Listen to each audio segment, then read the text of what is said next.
Elias Carr rode with the pain. It was an old companion, settled deep in his left hip where the bone had knitted back wrong. A dull, grinding reminder of a saber cut he'd taken a lifetime ago. It made the long ride down from the high canyon an agony of slow jarring. But the cabin was low on flour and salt, and the heavy, bruised look of the sky to the north promised an early winter. He needed supplies, and that meant facing Dry Creek. The town was not a place for comfort. It was a scar on the land, a muddy, rutted street of raw timber buildings that had sprung up to bleed the miners and fleece the trappers. The air smelled of wet pine, pulverized rock, and the sharp tang of the tannery that operated upstream, its effluent turning the creek a sickly brown. He hitched his mare, Bess, outside the mercantile, her breath pluming in the sharp afternoon air. She was a steady, quiet horse, and he valued her company more than that of most men. He gave her a pat on the neck, his hand stiff, the cold already seeping into his joints. He was 34 years old, but some mornings, the war and the weather made him feel he had passed 70. Elias moved with a deliberate slowness that most men mistook for laziness. It was, in fact, carefulness. He was a tall man, broad in the shoulders from a life of hard labor, but he carried himself as if trying to take up less space, to draw less notice. His face was weathered and bearded, with eyes the color of a winter sky, eyes that had seen too much and said too little. The war had taken the ease from him. 10 years gone, and the memories still held him fast, like a wolf trap on the soul. He had been a Union scout, a man good at moving unseen, good at finding paths others missed, good at the quiet, dirty work of survival. They were skills he now used only to keep the world at a safe distance from his small, isolated patch of land. He finished his business at the mercantile. Flour, beans, a 50-pound sack of salt for curing, a new axe handle, and 2 boxes of cartridges. He paid in coin, his words clipped, avoiding the proprietor's attempts at idle chatter. To the town, he was just Elias Carr, the quiet rancher from the high hills. No one knew about the scout. No one knew about the fire, or the guilt that rode him harder than any horse. A phantom presence at his back. He had one last stop, a bottle of whiskey. Not to get drunk, though he had known those nights, but to cut the cold and dull the throb in his hip on the long ride home.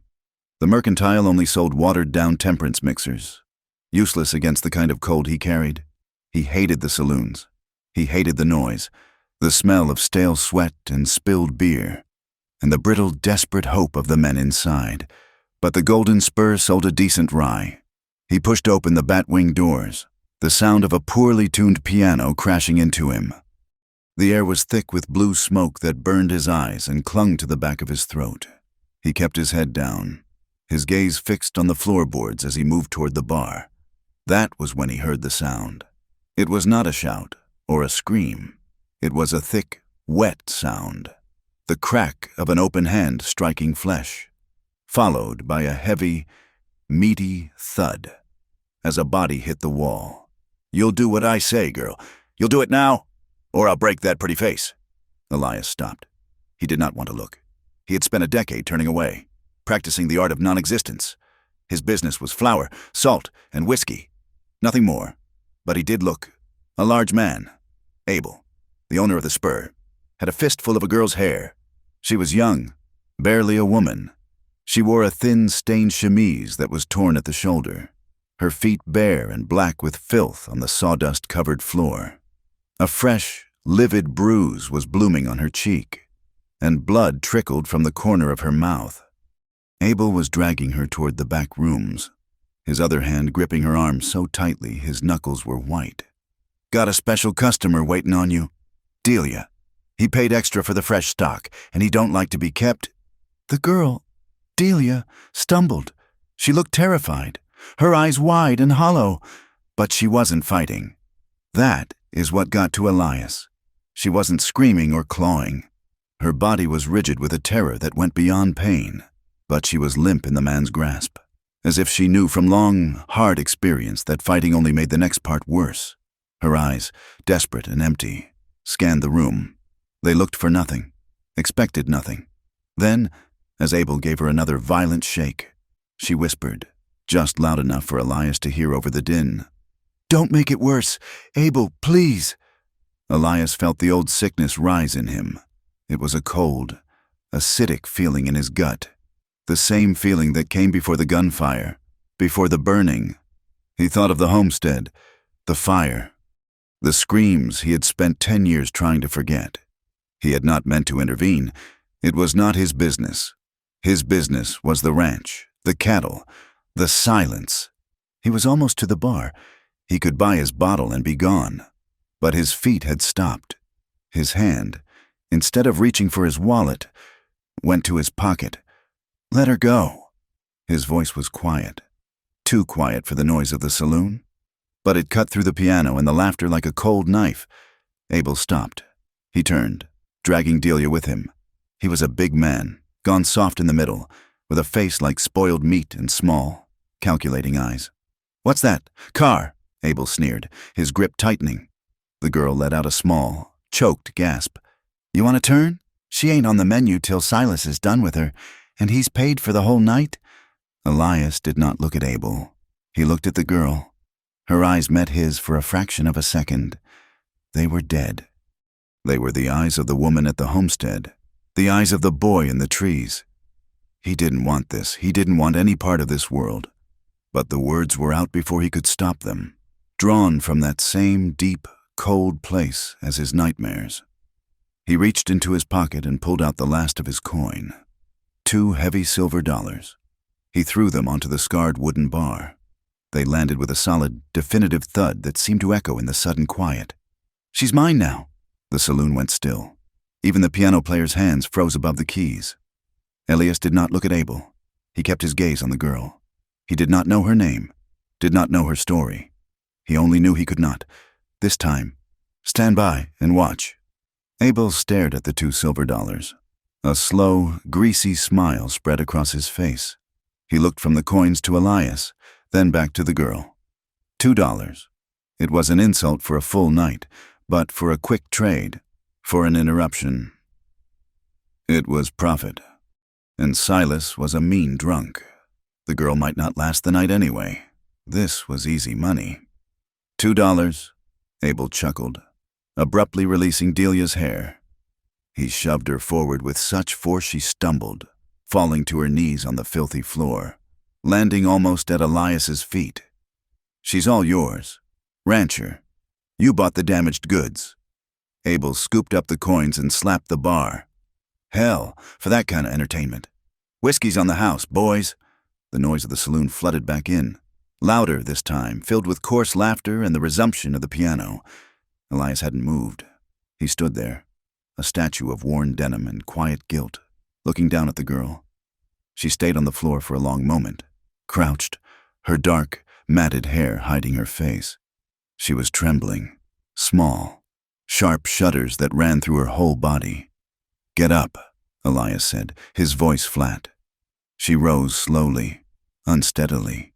She was so thin her bones seemed sharp beneath the thin, torn fabric. She wrapped her arms around herself, a desperate, futile attempt to cover her nakedness, her shame. She looked at him with an awful, practiced stillness.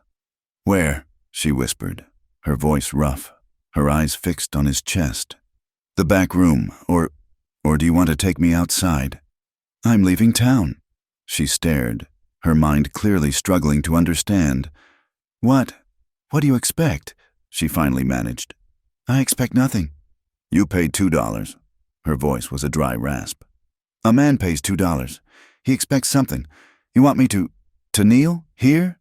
Elias felt a flash of anger, but it was not at her. It was at the world that had taught her that question. He looked at the men at the bar, watching them, their eyes hungry and amused. "I'm going home," he said, his voice low and hard. He turned toward the door. "Come if you want a different road. Stay if you're comfortable on this one." He did not wait to see what she would do.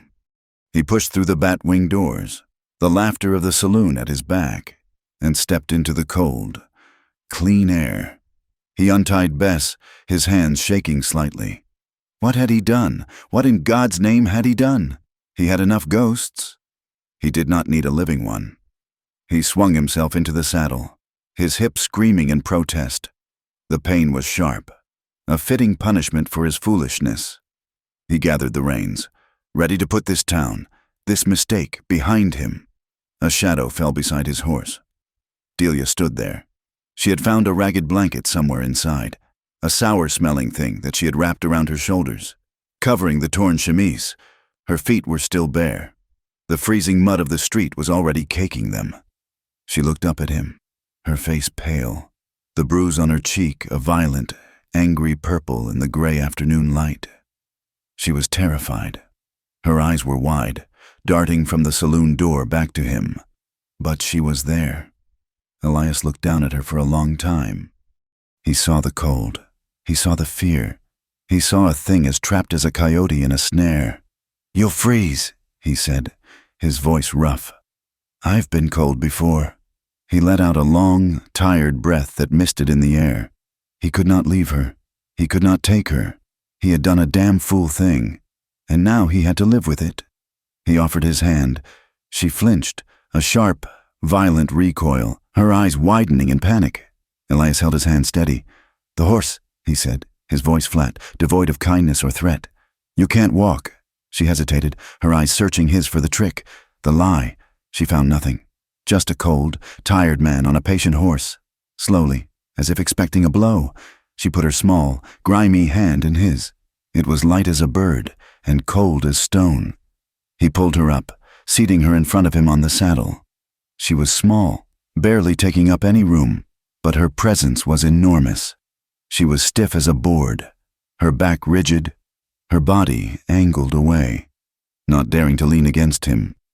He nudged Bess into a walk. They rode out of Dry Creek in silence. Just another rancher and a woman, leaving the dust and the noise behind. The trail was long. It climbed out of the valley, winding up into the high desert hills. The air grew thinner, colder. The wind had a bite to it, a promise of the snow Elias had seen in the clouds. Delia did not speak for the first hour. She sat perched like a sparrow ready to fly, her body vibrating with a tension that was almost audible. Elias could feel her trembling, whether from cold or fear. He could not tell, probably both. He kept the pace steady. He was intensely, uncomfortably aware of her, the smell of her hair, musty and tinged with stale whiskey and saloon smoke, the way her small hands gripped the front of the saddle horn, her knuckles white. Finally, as the sun began to dip behind the western ridge, painting the sky in violent, bloody shades of orange and purple, she spoke. Her voice was a dry rasp. "What am I to you?" Elias kept his eyes on the trail ahead. "What do you mean? In the saloon, you said, 'She's mine now.' What does that mean?" She took a shaky breath.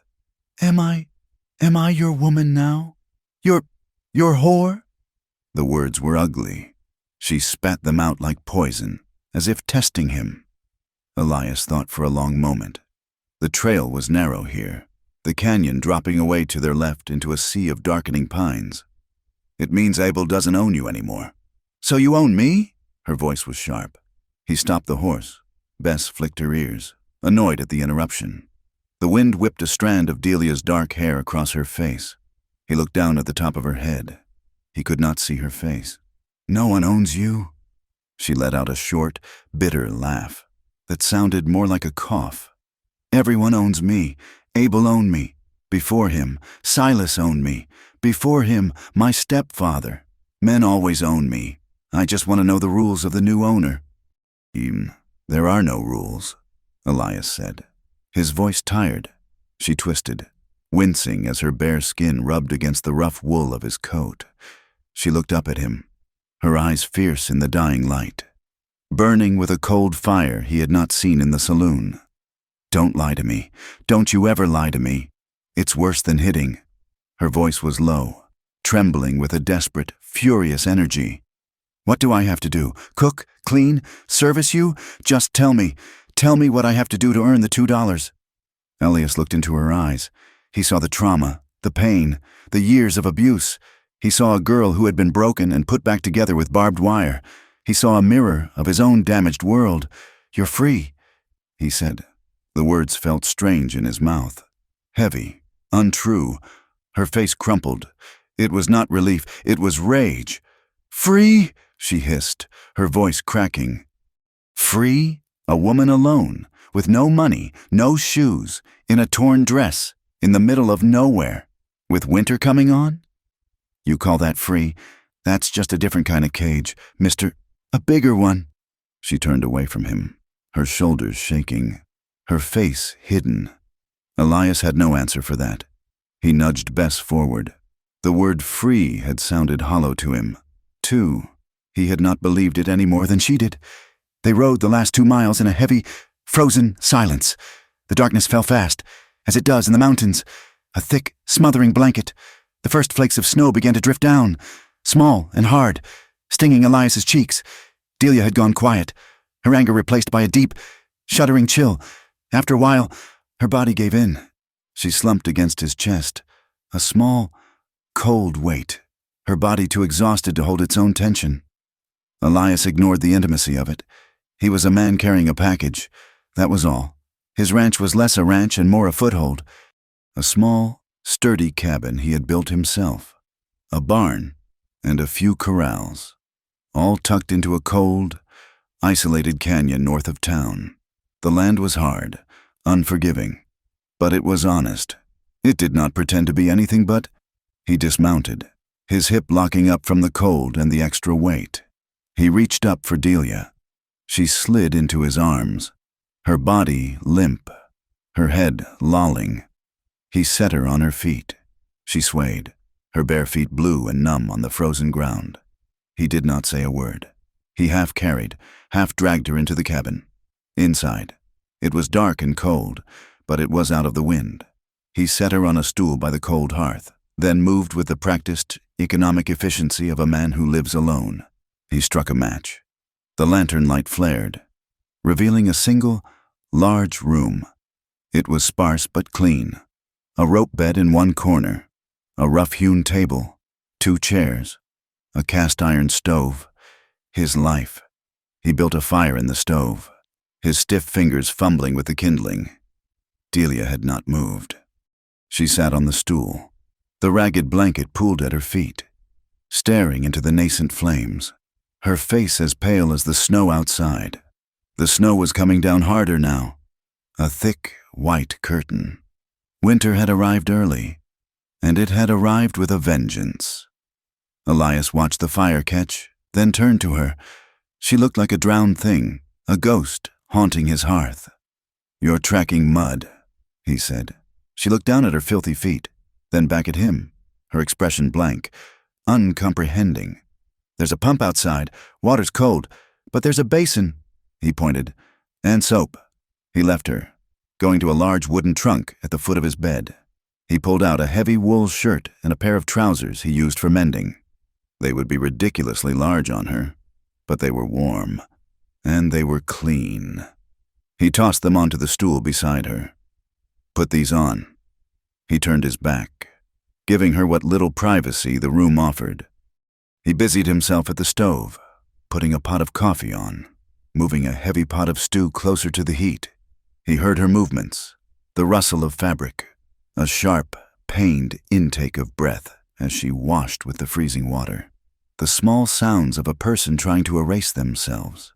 When he turned back, she was dressed. The shirt hung on her like a tent, the sleeves rolled up a dozen times. The trousers were cinched with a piece of rope she had found somewhere, but she was covered. "Good," he said. He ladled stew into 2 tin bowls. He handed one to her. She took it, but she did not eat. She just held it, letting the warmth soak into her frozen hands. Where do I sleep?" she asked, her voice small, her eyes on the floor. Elias looked at his bed. It was the only one. This was the moment. This was the moment that defined what he had done. This was the moment that would prove her right or wrong. "In there," he said, nodding to a small, narrow door beside the fireplace. She looked at the door, confused. Elias opened it. It was a small storage room, barely more than a closet. It smelled of leather, feed, and old wood. In one corner sat a narrow cot he used when he was too tired or too drunk on his own memories to make it to his real bed. "It's not much," he said, his voice gruff, "but it's warm." Delia looked at the cot. She looked at the main room. She looked at his bed. I'm sleeping in there?" "Yes. And you?" "I'm sleeping out here." She stared at him, her eyes wide with a profound, aching disbelief.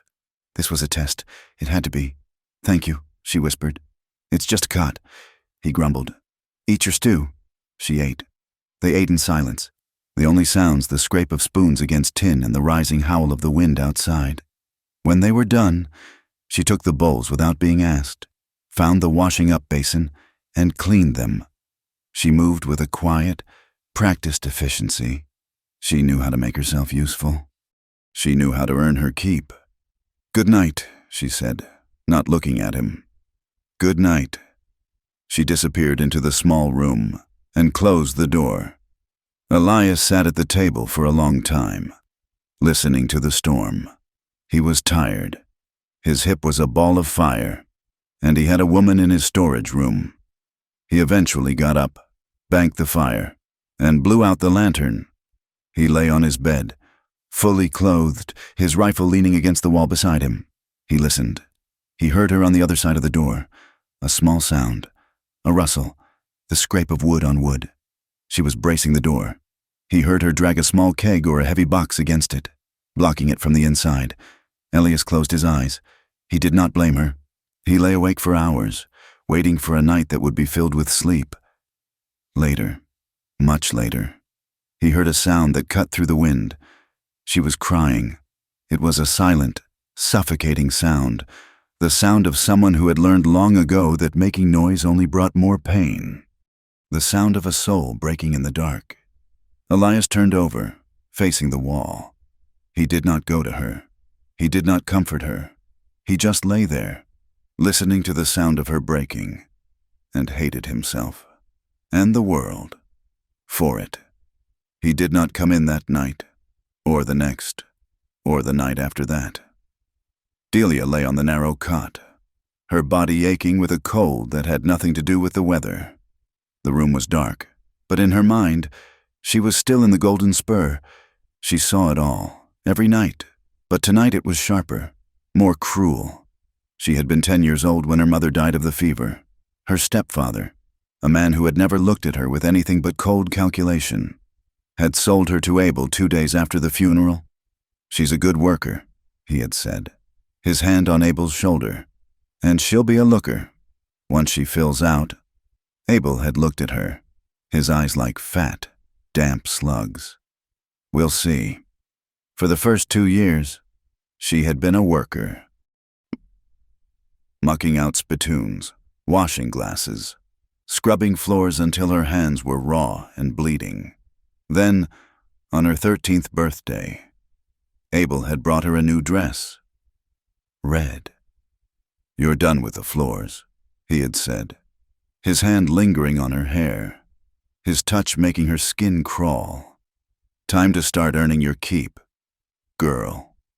Survival. That was what it was. Her soul had not been sold all at once. It had been chipped away, piece by piece, $1 at a time. She had learned to disconnect. She had learned to make her body a thing, separate from her mind. The mind was the only part they could not touch. But last month had been different. His name was Silas. The man Abel had been dragging her to tonight. He was new, a prospector with a mean streak and heavy, bruising hands. He liked to own things. He had cornered her in the storeroom a month ago. He had not just wanted her body. He had wanted her fear. He had wanted to break her. He had held a knife to her throat. "You're mine, little bird," he had whispered, his breath hot and sour. "No one else touches you. You hear me? You're my property." Delia had learned that fighting back was a mistake. But something in her had snapped. The years of silence, of endurance, of "don't make it worse," had finally broken. She had not run. She had not screamed. She had waited. She had waited until he was asleep, drunk on whiskey and his own power. She had taken his knife. She remembered the weight of it in her hand. She had stood over him, watching him snore. She had tried to run. She had gotten as far as the edge of town, but Abel's men had caught her. They had dragged her back. Abel had beaten her. Not for running, but for trying to run from Silas. "He paid for exclusive rights, you stupid girl," Abel had spat, his hand cracking across her face. "You try that again. I'll kill you myself." She had been locked in the cellar for a week. Tonight was the first night she had been let out. And Silas was back. When Abel had grabbed her, she had known. This was not just another night. This was an ending. Silas would not be gentle. He would be punishing her for her defiance. Then the rancher, Elias. She did not understand him. He had not hit her. He had not touched her. He had given her a room, a separate room. It was a trick. It had to be. She braced her back against the door, her knees drawn up.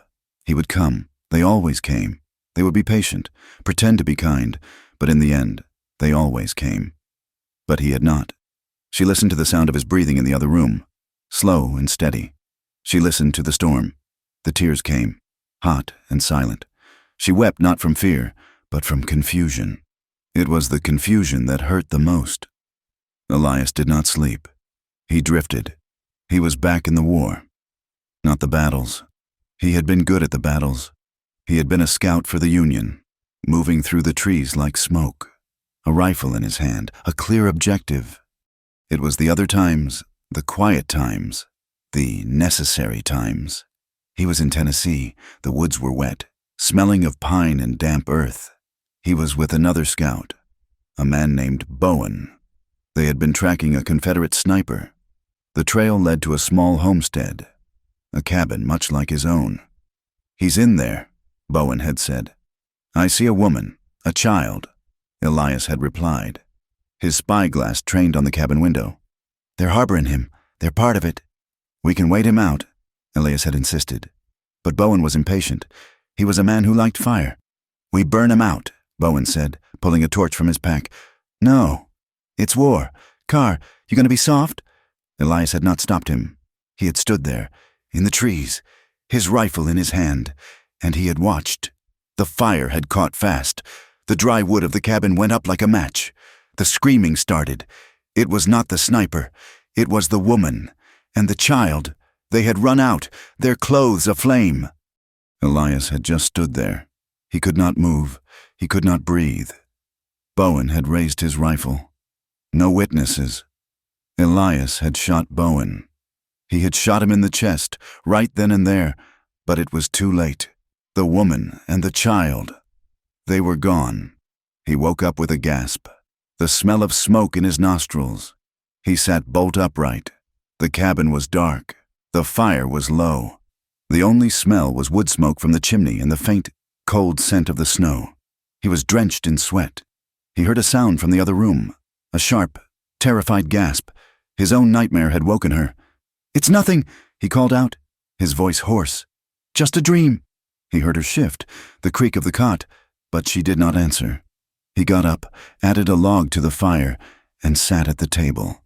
He would not sleep again tonight. The next morning, the world was white. The snow had fallen all night, thick and heavy. The canyon was buried. They were cut off. When Delia emerged from her room, her eyes puffy, her face pale, she found Elias at the stove. Coffee already made. She had not braced the door. "Morning," he grunted.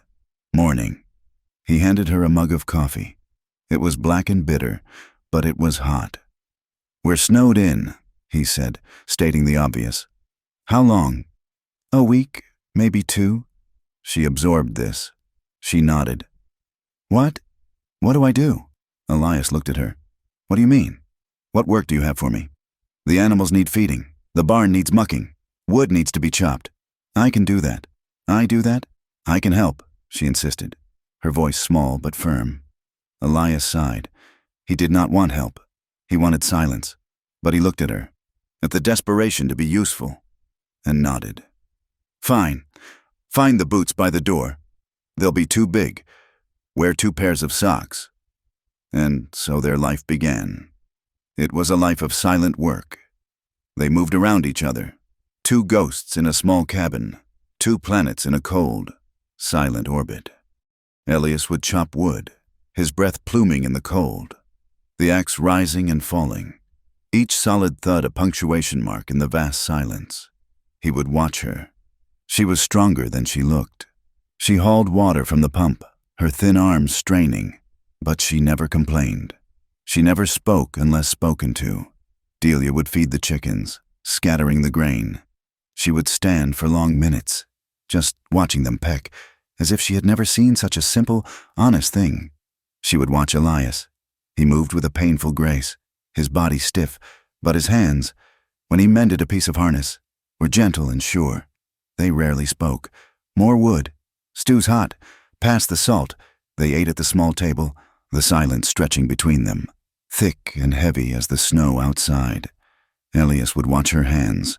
They were small, scarred, the nails broken, but they were capable. Delia would watch his eyes. They were distant, cold, and full of shadows. But sometimes, when he looked at the fire, or at his horse, she saw something else, a flicker of warmth, a deep, profound sadness. They were two strangers, trapped by a storm, trapped by their own histories, and in the cold, white silence of the canyon, they began the slow, painful work of seeing each other, both carrying their pasts like lead weights, afraid that at any moment, the other would see the truth. The snow held for 10 days. Life in the canyon settled into a hard, spare rhythm, dictated by the needs of the body and the demands of the cold. They shared the small space with the cautious, wary movements of two predators trapped in the same cage. They spoke in short, necessary sentences, their voices hushed by the heavy, insulating silence of the snow. The wood is low. I'll chop more. Coffee is hot. The cow needs milking. Delia had taken over the milking of the single, hardy cow Elias kept. He had found her in the barn the second morning, sitting on the stool, her hands, still raw from the saloon, struggling with the animal. He had watched from the doorway for a full minute before speaking.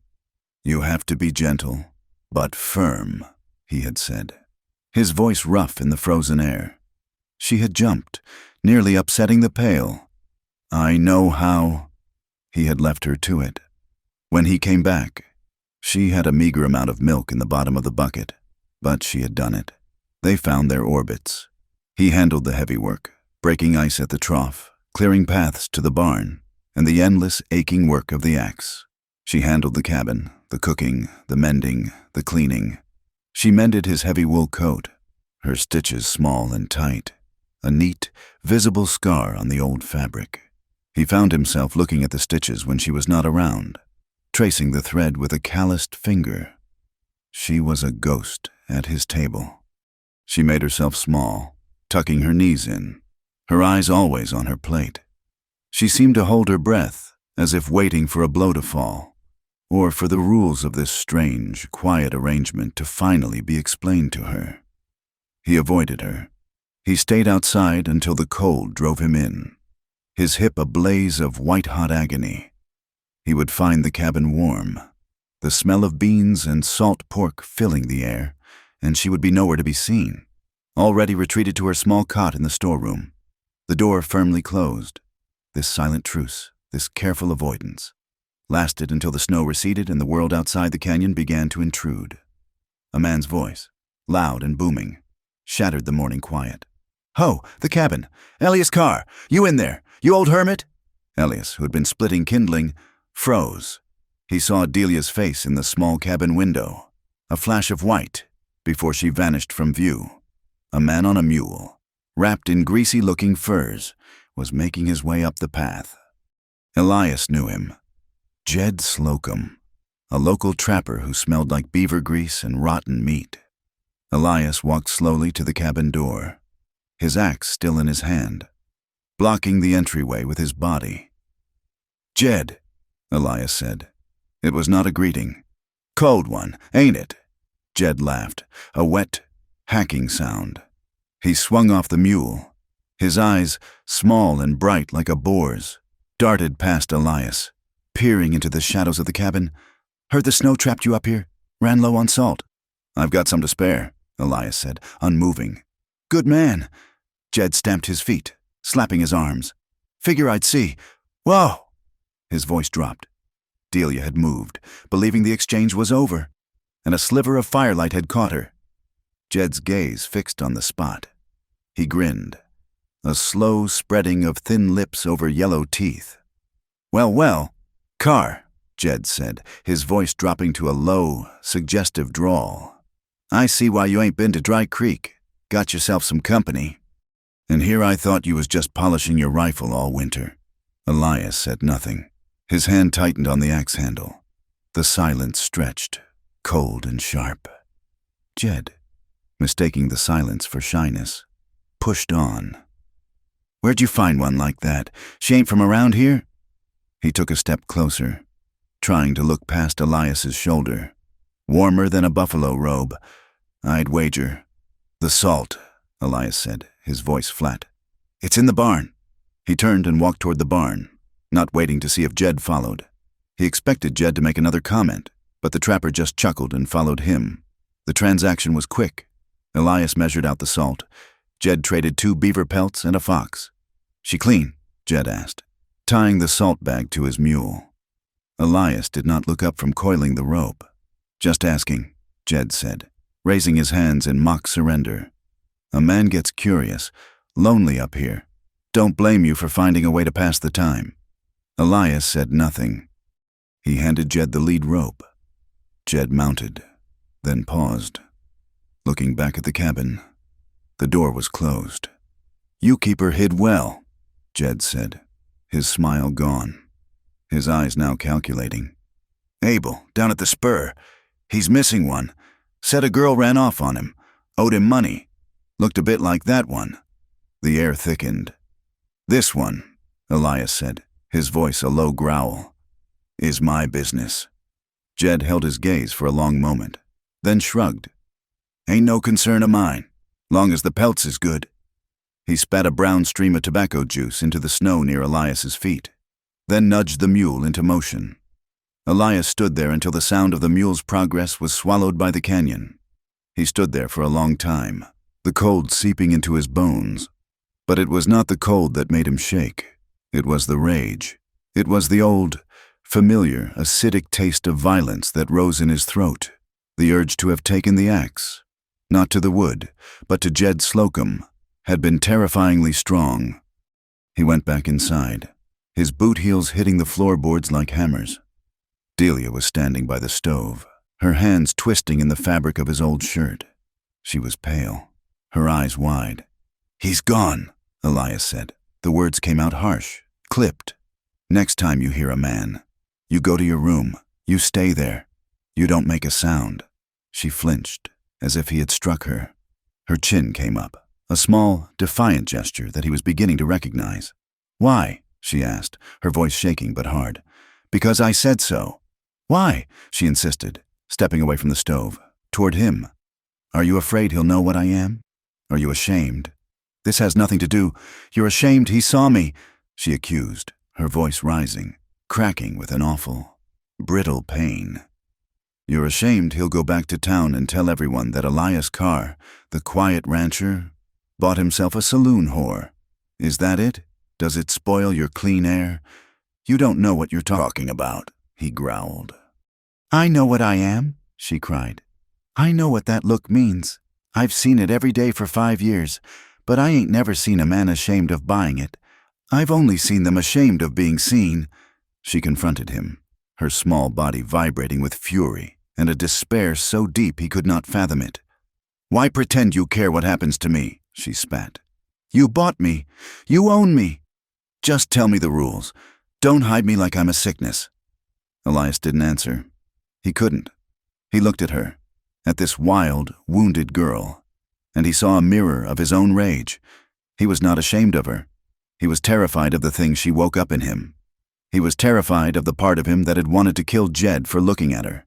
That part was the scout. That part was the man who had burned a homestead.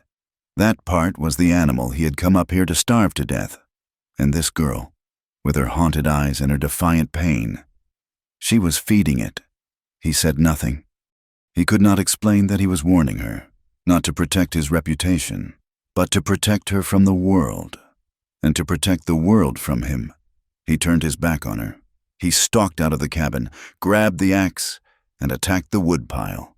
He swung the axe until his shoulders burned, until his hip was a blinding sheet of pain, and until the cold sweat froze on his face. He swung until he was too exhausted to feel anything at all. That night, the silence in the cabin was different. It was not a quiet of healing, but a tight, toxic quiet, thick with unspoken words and sharp with mutual pain. Elias lay on his bed. He had not eaten. He had rubbed his hip with liniment until the smell burned his nostrils, but it did no good. The pain was too deep. He heard the creak of her door. He did not move. He lay on his back, staring into the darkness, listening. Her bare feet made no sound on the wood floor. He only knew she was there by a sudden, faint change in the air, a shift in the shadows near his bed. "Elias?" Her voice was a whisper. He did not answer. She moved closer. He could smell the soap on her, and the faint, sad smell of wood smoke. She was kneeling beside his bed. He turned his head.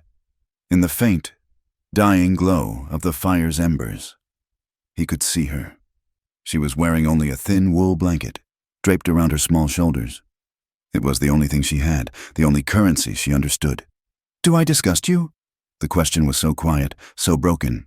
It was almost not a sound at all. Elias froze. He stared at her. He saw her thin, pale shoulders. He saw the shadow of her collarbone. He saw the dark, empty pits of her eyes, full of a terrible, practiced resignation. She was offering the only thing she had left to offer, desperate to settle the debt, to fix what she had broken that afternoon, to prove she was not, in fact, a sickness. He saw the sacrifice, and it disgusted him. Not her, never her, but the world that had taught her this was the only answer, the world that had made her kneel. He felt a profound, suffocating sickness. He could not speak. He could not breathe. He did the only thing he could. He turned away. A sharp, violent movement, turning his back to her, facing the cold wall. He heard the sound she made, a small, choked gasp, as if he had plunged a knife into her. It was the sound of a last hope dying. He heard her stand up. He heard the whisper of her feet as she walked back to her room. He heard the door close, and this time, he heard the faint sound of the bar sliding into place. He lay there, staring at the wall, his eyes burning. He had failed her. He had wanted to tell her she did not disgust him. He had wanted to tell her that she was the only thing in 10 years that had made him feel anything at all, and it terrified him. But he had said nothing, and so he had given her the cruelest answer of all. He heard her crying, a silent, shuddering soblet into a pillow, the sound of a creature trying to break without making a sound. Elias closed his eyes, and the old dreams came for him, filled with fire and the smell of burning flesh. The next morning, he woke before dawn. The cabin was freezing. The fire in the stove was dead. He sat up. The cabin was empty. The door to her storeroom was wide open. The cot was empty, the blanket folded neatly. A cold, sharp dread, worse than the winter air, seized him. "Delia?" His voice was a croak. Silence. He pulled on his boots, not bothering with socks, grabbing his heavy coat. He ran outside, the snow crunching under his feet. "Delia!" The canyon was gray. The world held in a breathless, pre-dawn hush. Had she run?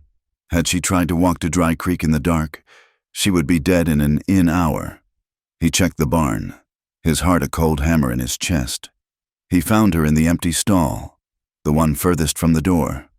She had curled up in a shallow pile of old hay, her arms wrapped around her knees, trying to make herself as small as possible. She was not moving. "Delia." He touched her shoulder. She was rigid. Her skin, where it was exposed at her neck, was the color of blue-white ice. He grabbed her, shaking her. "Delia!" Her head lolled back, her eyes closed. Her hands, curled into fists, were stiff, not just cold, frozen. He did not think. He reacted. He scooped her up. She weighed almost nothing. a bundle of sticks and frozen clothes. He ran from the barn, his bad hip screaming in protest, his breath tearing in his chest. He burst into the cabin, kicked the door shut, and carried her straight to the stove. He laid her on the bearskin rug, his hands shaking so badly he could barely strike a match. He got the fire going, feeding it kindling, then larger logs, until the stove roared with heat. She was still unconscious, her breathing shallow, a faint, rattling sound. He looked at his bed. It was the warmest place in the cabin, the sheets still holding a trace of his own body heat. He lifted her again, carried her the 4 steps, and laid her on his cot. He stripped the frozen, damp trousers and shirt he had given her from her body, his movements rough, impersonal, focused only on the cold. She was wearing the thin chemise from the saloon underneath. He pulled his heavy wool blankets from the bed, piling them on top of her. And then he sat. He took her hands, still curled and stiff, and began to rub them. He rubbed them hard, his calloused thumbs digging into her palms, forcing blood, forcing life.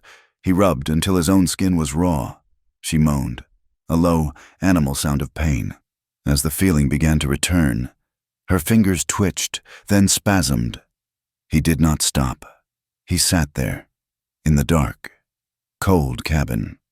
As the sun began to rise, he sat in the chair by the bed, his rifle across his lap, and he watched her.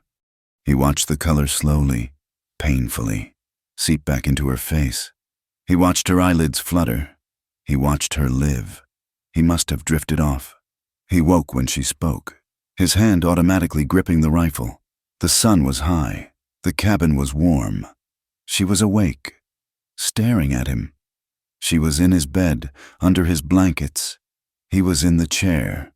Her voice was a dry, broken croak. "Why? You were freezing," he said. His own voice was rough. "You should have left me. I don't leave people to freeze," he said, the words sharp. He looked away, at the wall, at the memory of fire. She was quiet for a long time. He could feel her watching him. "The other men," she finally said, her voice so low he had to strain to hear it. She was not talking to him. She was talking to the blankets, to the ceiling, to the ghosts in the room. They just came and went, most of them.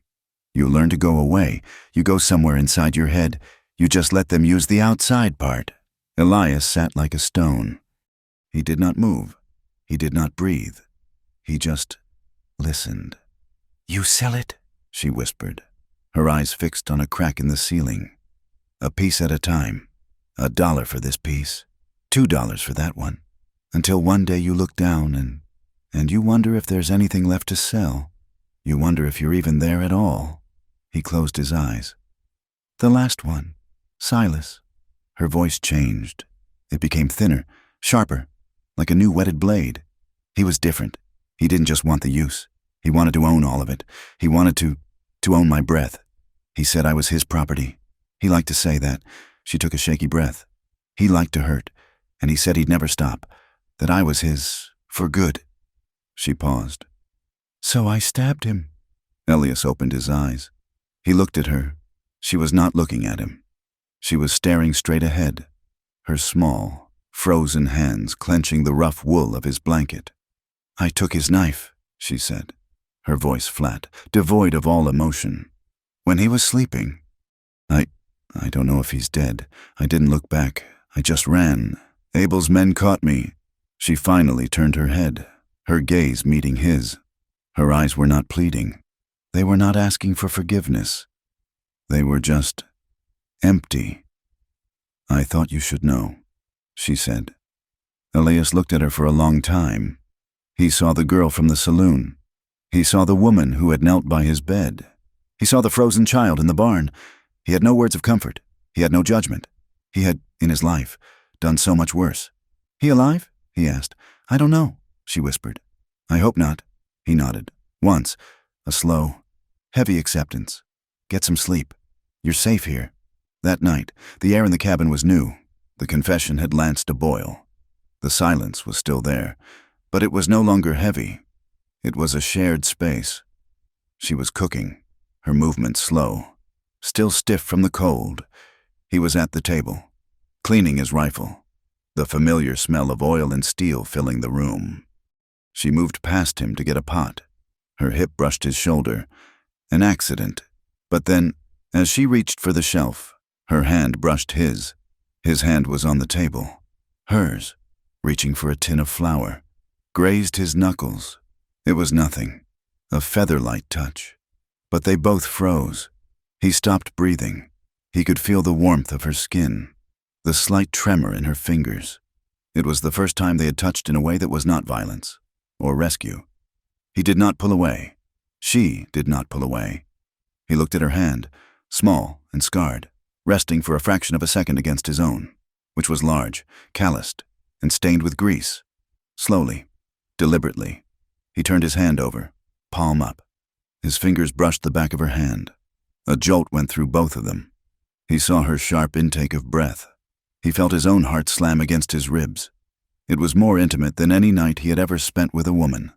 It was terrifying. He looked up. She was looking at him, her eyes wide, her lips parted. She was not afraid. She was just watching, waiting. He did not know what he was doing. He was a man drowning, and she was the only solid thing in the water. He leaned in. It was slow, agonizingly slow. A question, a plea. He kissed her. It was not a kiss of passion.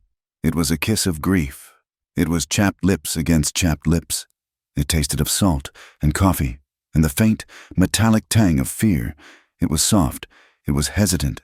It was a kiss that said, "I am as broken as you are." He pulled away, his breath shuddering.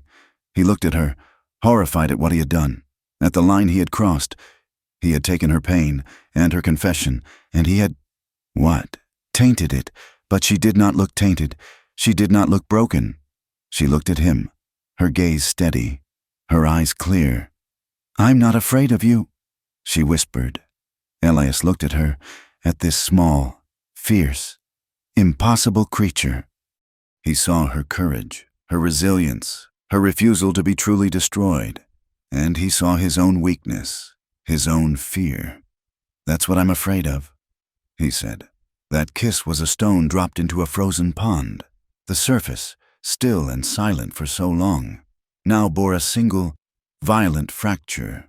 The days that followed were not easier. They were harder. The kiss had broken the rules of their careful, silent orbit, and neither of them knew what the new rules were. The weather, as if sensing their turmoil, turned colder. The brief thaw reversed itself, and a new storm, heavier and more vicious than the first, swept down from the north. It howled through the canyon, burying the cabin to its windows, sealing them in a world that was only white snow, gray sky, and the four walls of the cabin. They were not just trapped for a week. They were buried for the winter. This new, deeper isolation changed their rhythm. The silence, which had been a barrier, now became a shared language. They could no longer retreat to the barn or the wood pile. They were forced into a proximity that was more intimate than any touch. They ate 3 meals a day, facing each other over the small table, the lamplight carving a small, warm circle in the vast, cold darkness.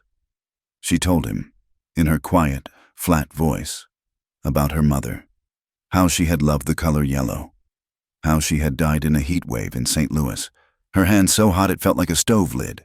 He told her, in his gruff, clipped sentences, about his horse, Bess, how he had found her lame, with a shoddy shoe, and bought her for $5 from a man who was going to shoot her, how he had spent a month nursing her, sleeping in the barn, until she was strong. One afternoon, the stovepipe clogged, filling the cabin with thick, acrid smoke. They had burst out the door, coughing and weeping, their eyes streaming. When they had caught their breath in the freezing air, Elias, his face smeared with soot, had looked at Delia, her own face a mask of black. A strange sound had rumbled in his chest. It was a laugh. It was dry, rusty, like an old hinge, but it was a laugh. She had stared at him, shocked, and then a small, hesitant smile had touched her own lips. They argued. He told her she was using too much flour in the biscuits. She told him he stacked the firewood all wrong. with no air to let it dry. They were small, stupid arguments, the kind of arguments people have who are safe enough to disagree. They were the arguments of a life being lived, not just endured. But underneath this strange, domestic peace, the tension simmered. The kiss remained unspoken. A ghost that sat at the table with them. A third presence in the small, warm room. Delia had changed. The girl who had been small and silent, who had tried to make herself invisible, was gone. In her place was a woman. She had confessed her greatest sin, and he had not turned her out. He had, in fact, kissed her. This knowledge had given her a new, quiet power. She was no longer just a survivor. She was testing the bounds of what it meant to be seen. She began to push. It was subtle at first.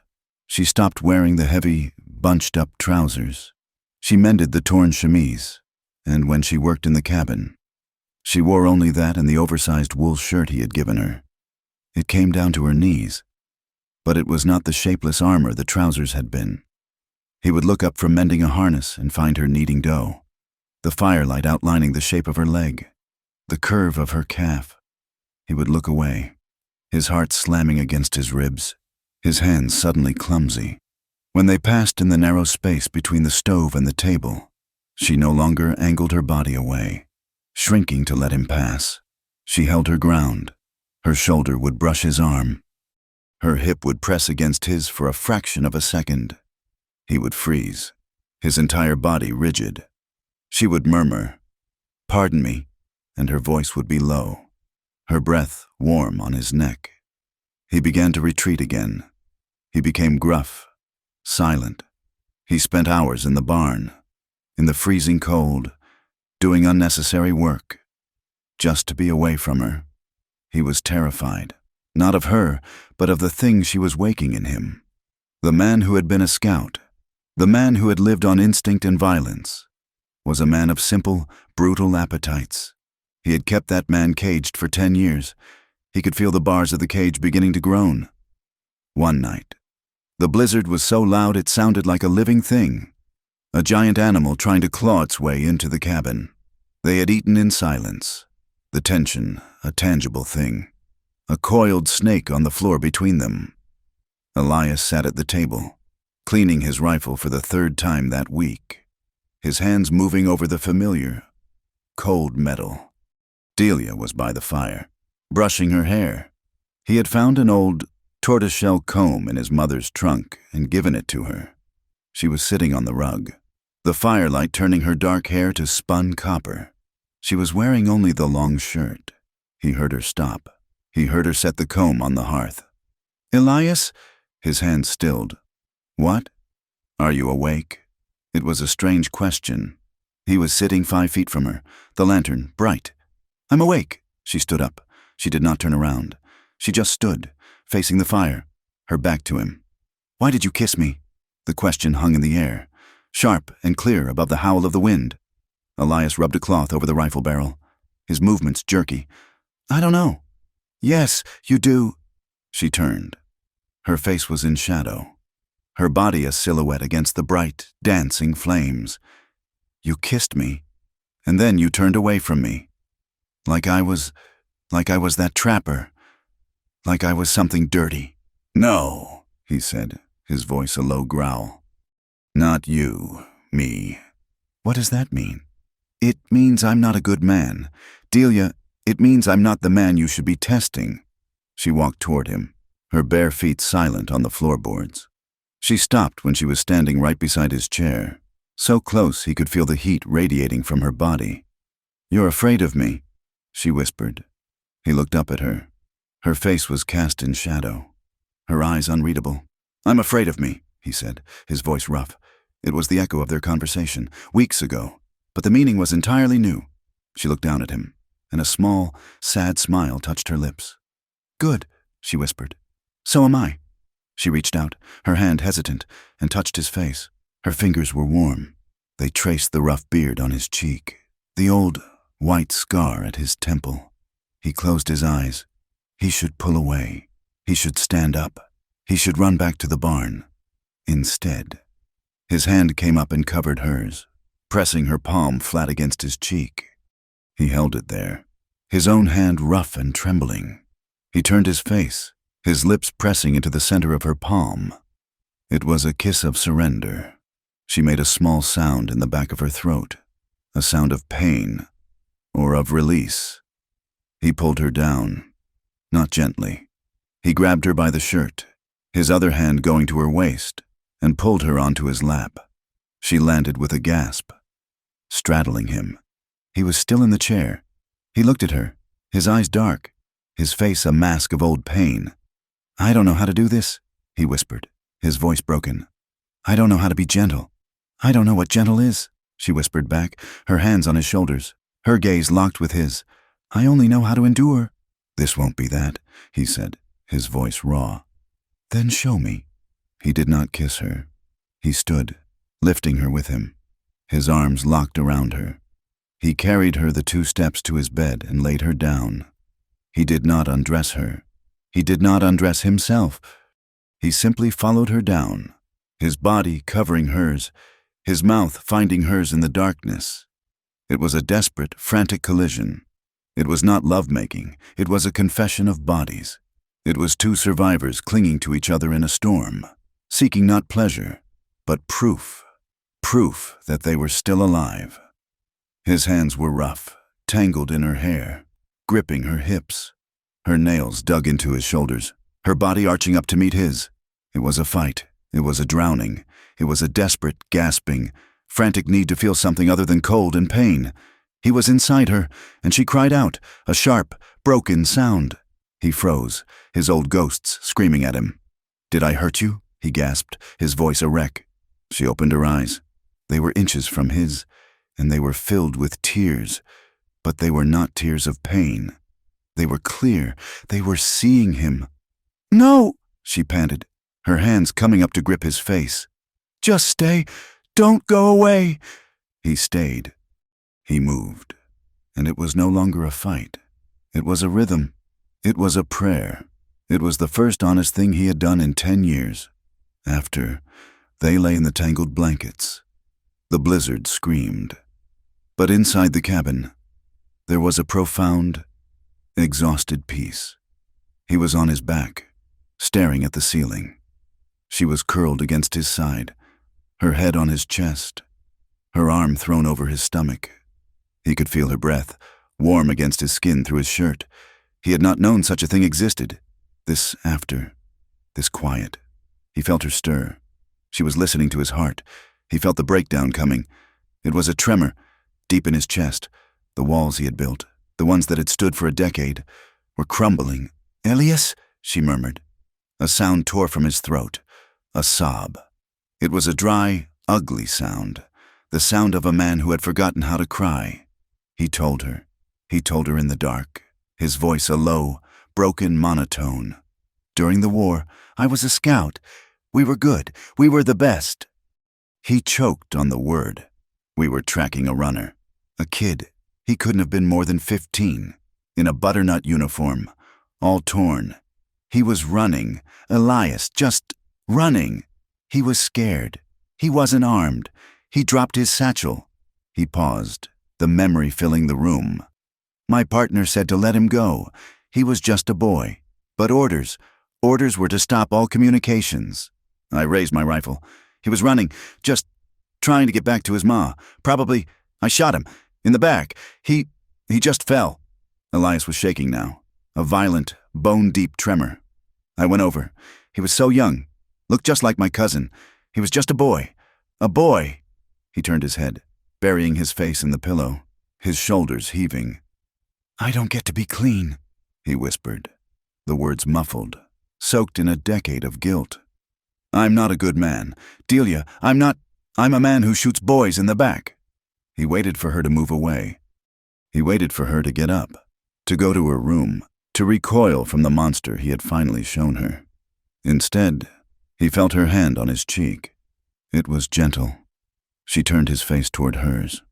In the faint, gray light of the snowbound window, he could see her eyes. They were not full of disgust. They were not full of pity. They were full of a deep, profound and terrible understanding. She had seen his darkness, and it had not frightened her. She leaned in, her lips brushing his ear. "Then I'm yours," she whispered. It was not a promise of submission. It was a vow of equals. It was an absolution that only another broken soul could give. Weeks passed. The blizzard broke. A false spring came, and then another, harder snow. But in the cabin, the ice had been broken. They were no longer two people. They were a pair. They moved as one. They slept in his bed every night. They worked, they ate, they talked. He taught her how to use a rifle. She taught him how to make bread that did not taste like a rock. One bright, cold afternoon in what must have been March, they heard a sound. It was not the wind. It was not the cry of a hawk. It was a horse. Elias was outside, mending a corral rail. He looked up. A man was riding into the canyon. He was not Jed Slocum. This man sat tall in the saddle. He wore a heavy, dark coat, and even from a distance, Elias could see the glint of a badge on his chest. "Delia," Elias called, his voice calm but sharp. "Go inside. Your room. Stay." She, who had been feeding the chickens, did not question. She dropped the grain bag and ran. Elias leaned against the corral, his hammer in his hand. As the man rode up, the man was clean-shaven, with cold, pale blue eyes. He looked at Elias, at the cabin, at the small, tidy homestead. "Elias Carr?" the man asked. His voice was polite. "That's me. U.S. Deputy Marshal, name's Harlan." He did not offer a hand. He scanned the property. "You've been snowed in, I take it, most of the winter," Elias agreed. "Heard you were a loner." "I am." The marshal's gaze lingered on the cabin. "I'm looking for a girl. Name of Delia, ran from the Golden Spur in Dry Creek. Owed a man, Abel, a great deal of money. But more than that, she near killed another man, a prospector, Silas Croft." Elias kept his expression flat. He just watched the man, waiting. "You seen a girl like that? Carr? Small, dark hair, scared looking?" Elias spat into the snow near his feet. "Saw a girl," he said, his voice a bored drawl. "Weeks ago, before the last big snow. Looked half frozen. Said she was going north, to the mining camps in Montana. And I pointed her north. She kept going. Figure she's dead in a drift by now. It's a hard road." Marshal Harlan watched him for a long, silent minute. The only sound was the jingle of his horse's bridle. "Funny," Harlan said, his polite tone never wavering. "That's a small cabin. Carr. But I see 2 sets of tracks to the barn, different boot sizes, and I smell coffee for 2. Elias did not flinch. "I like coffee." Harlan smiled. It was a thin, cold smile that did not touch his eyes. "Silas Croft. He's not a forgiving man. He's got papers on her. Says she stole from him. Says she tried to murder him.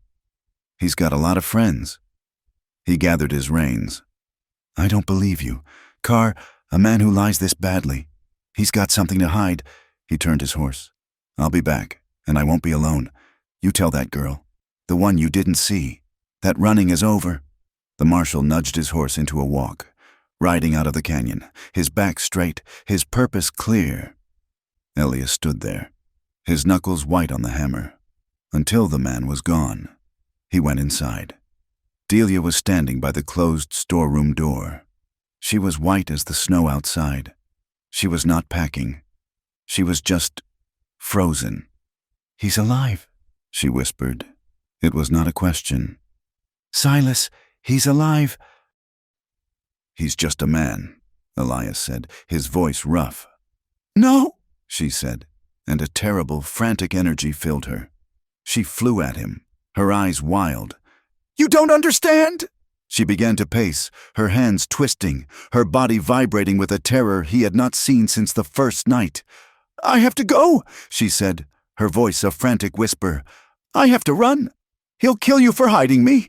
He'll find me. He'll kill us both." She ran to her room, pulling out the old, ragged clothes she had arrived in. She was shaking so badly she could barely hold them. Elias blocked the door to the cabin. "No more running. You don't know what I did," she screamed, a raw, ragged sound that was full of all the horror of her life. She beat her fists against his chest. "You don't know." "You told me," he said, holding her wrists. "You told me. You stabbed him." "I didn't just stab him," she wailed, the final, awful truth pouring out of her.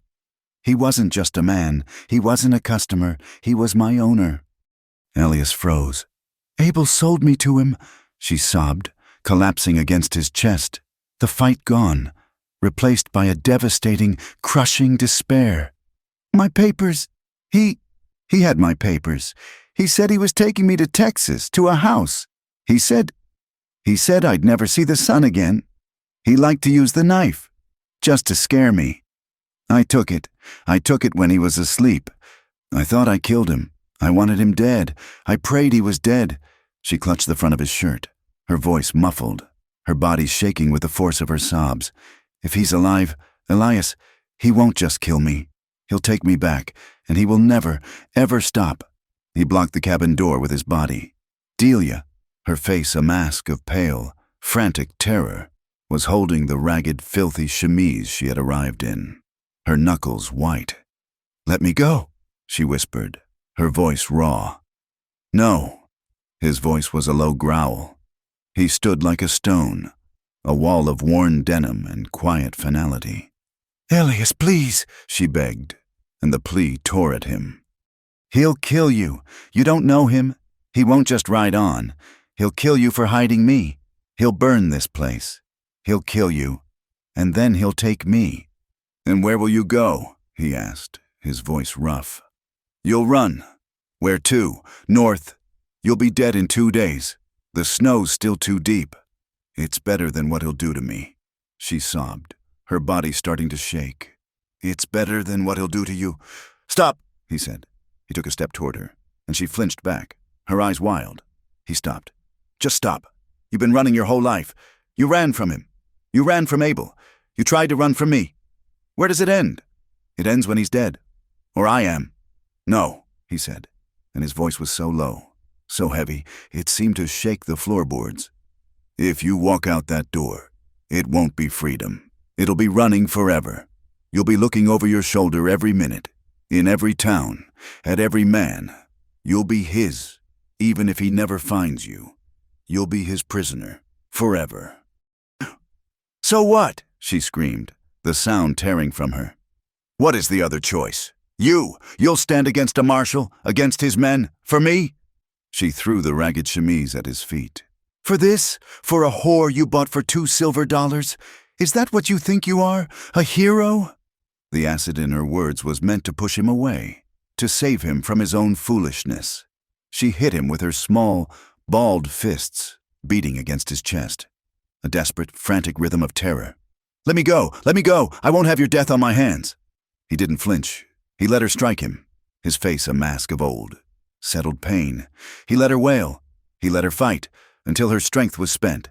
When she was done, her fists just resting on his chest, her body shaking with sobs, he brought his hands up and gently, firmly, held her wrists. "I'm not a hero," he said, his voice raw. "I'm not, but I'm not running, and neither are you."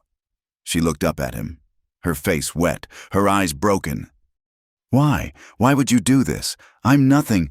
I'm just used goods." He looked down at her, at the raw, terrible pain she carried. And he saw his own reflection. He saw the same old guilt, the same brand of being unclean. "I don't know," he whispered, his own voice breaking.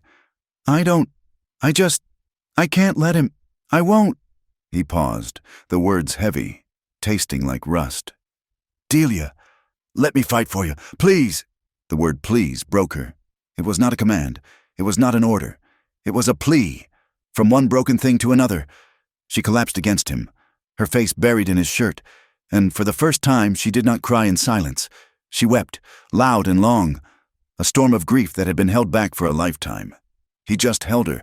He held her, his arms a tight, unmoving circle, as the last of her fight drained away, replaced by a cold, shared terror. That night, they did not speak. The fight had taken every word from them, leaving only a hollow, aching void. The cabin was a tomb, the wind outside a low moan. They moved around each other. Two ghosts, their bodies heavy with the knowledge of what was coming. He did not go to the barn. She did not go to her storeroom. He sat on the edge of the bed, pulling off his boots. She stood by the fire, her hands unlaced, watching the flames. "Come here," he said, his voice quiet. She turned, her eyes wide. "Come," he said again, and he held out a hand. She walked to him, slow, hesitant. She did not take his hand. She just stood before him. He reached out and touched her face. His thumb, calloused and rough, traced the faint, yellowed line of the bruise Abel had given her. It felt like a lifetime ago. "Elias," she whispered, and her voice was full of a terrible, aching sadness. He pulled her down onto the bed. They lay, fully clothed, tangled in the blankets. The fear a third, cold person between them. He kissed her. It was not the desperate, frantic kiss of their first time. It was slow. It was sad. It tasted of salt, of her tears, of his own fear. His hands moved over her, not in passion, but as if he were memorizing her. The line of her jaw, the sharp, bird-like bones of her shoulders, the small, scarred hands that she tucked against his chest. She held on to him, her fingers gripping his shirt, as if he were a rock and she were drowning. They made love as if they were already dead. A slow, mournful dance of two people who had nothing left but this. It was a goodbye. It was a final, desperate act of defiance, a way of saying we were here, we were alive, before the darkness came. When it was over, they did not sleep. They lay side by side, his arm heavy over her waist, her head on his shoulder. They listened to the wind. They listened for the sound of horses. She woke before dawn, to the smell of oil and steel. The bed beside her was empty and cold. A dim gray light filtered through the snow-caked window. She sat up, pulling the blanket around her, and saw him. He was not the rancher she knew. He was sitting at the table, the lantern turned low. Before him, in neat, ordered pieces, was his old rifle, a Springfield. It was a long, heavy, military gun. He was cleaning it, his movements economical, precise and cold. There was a look on his face she had never seen before, a stillness, a terrible, focused calm. She watched him for a long time. He did not seem to know she was awake. His hands moved with an ancient, practiced knowledge, oiling the breech, checking the sight, testing the action. When he was done, he assembled it. The click-clack of the metal parts sliding together was the loudest sound she had ever heard. He stood up, not looking at her, and put on his heavy coat. He took the rifle and left the cabin. She scrambled from the bed, ran to the window, and scraped at the frost. He was not chopping wood. He was not checking the animals. He was walking the perimeter. He moved with that same careful, limping gait, but it was no longer the gait of a wounded rancher. It was the tread of a hunter. He stopped at the edge of the trees, staring down the canyon. He was measuring distances. He was checking sight lines. He was reading the snow for trails that were not there. He went to the creek, his rifle resting in the crook of his arm, and she watched him bend, examining the ice, the banks, the rocks. He was setting traps. She could not see what he was doing, but she knew this was not a man preparing to run. This was a man preparing a battlefield. He moved back toward the cabin, his face hard, his eyes distant. He was not with her. He was somewhere else, a long time ago. He was in the war. He stopped, his gaze fixed on the cabin, on the small, sturdy chimney, on the door. He was thinking about fire. He was back in Tennessee. The memory was not the boy. The memory was the fire, the one he had lied about, the one he had tried to bury. He was with Bowen. The homestead was in the trees, a plume of smoke from its chimney. "They're harboring him," Bowen had said, his eyes bright. "We burn him out." Elias, in the memory, had stood silent. He had hesitated. He had not said no. He had not raised his rifle. He had just watched. He had watched Bowen light the torch. He had watched him toss it onto the dry pine of the porch. The fire had been fast. He remembered the whoosh as the cabin caught. He remembered the smell of burning pitch and roasting meat and something else. Then the screaming. A woman, a child. They had burst from the door, their clothes a sheet of flame. And then he had shot Bowen. Too late. He had shot his partner, but he had let them burn. He had stood there, his rifle smoking, and listened to the screaming stop. He had never forgiven himself. Not for the boy he had shot, but for the woman and child he had not. He blinked, the cold air stinging his face. He was in the canyon. He was looking at his own cabin. He saw Delia's small, pale face in the window. He would not be too late this time. This was his penance. He would not let another homestead burn. Delia watched him. She watched this cold, efficient, dangerous man, and a terrible, profound realization settled over her. She loved him. It was not a soft, gentle feeling. It was a hard, aching, terrified love. She did not love the quiet rancher. She loved this man, the man who was as broken as she was, the man who had seen her own ugly truth and had not run, the man who knew how to kill. He came back inside, the cold rolling off him. He did not look at her. He went to the stove and poured a cup of coffee. His hands were steady. She went to him, her bare feet silent. She stood beside him. "I made coffee," she said, her voice small. He grunted, taking a sip. She took a breath. "You're not a good man. Elias." He froze. He set the cup down. He looked at her, his eyes cold, empty. He was waiting for the final blow. The judgment. "No," he said, his voice flat. "I'm not, but you're the first man," she said, her voice trembling. "Who didn't try to own me." He stared at her. It was not an accusation. It was something else. It was her own vow. He saw the truth in her eyes, a mirror of his own. He had never wanted to own her. He had wanted her to be free. And he was just now realizing he would kill any man who tried to stop it. He nodded. Once. A short, sharp acknowledgement. It was all that needed to be said. They waited. 2 days passed. The silence in the cabin was stretched thin. A raw nerve. Every gust of wind was the sound of horses. Every snap of the fire was a gunshot. On the third night, they heard it. It was not the wind. It was the jingle of bridles, the crunch of snow, the low, quiet murmur of men's voices. Elias was on his feet in an instant. He was not surprised. He was ready. He blew out the lamp, plunging the cabin into near darkness, lit only by the low, red glow of the fire in the stove. "Delia," he said, his voice a low command. "Your room, now!" She was frozen, her eyes wide. "Now!" he said, his voice sharp. He grabbed her arm, his fingers biting. "Bar the door. Do not make a sound. Do not come out, no matter what you hear. Do you understand me?" She looked at him, at this cold, dark stranger. "Elias, do you understand me?" She nodded, tears welling. "Go!" She ran to the storeroom, her bare feet silent. He heard the door close. He heard the heavy thud of the wooden bar sliding into place. He picked up his rifle, checked the load, and walked onto the porch. He stood in the shadows, just outside the door. 4 riders. They were dark silhouettes against the moonlit snow. They stopped 100 feet from the cabin, just at the edge of the light. "Elias Carr!" a voice called. It was not Harlan, the marshal. This voice was different.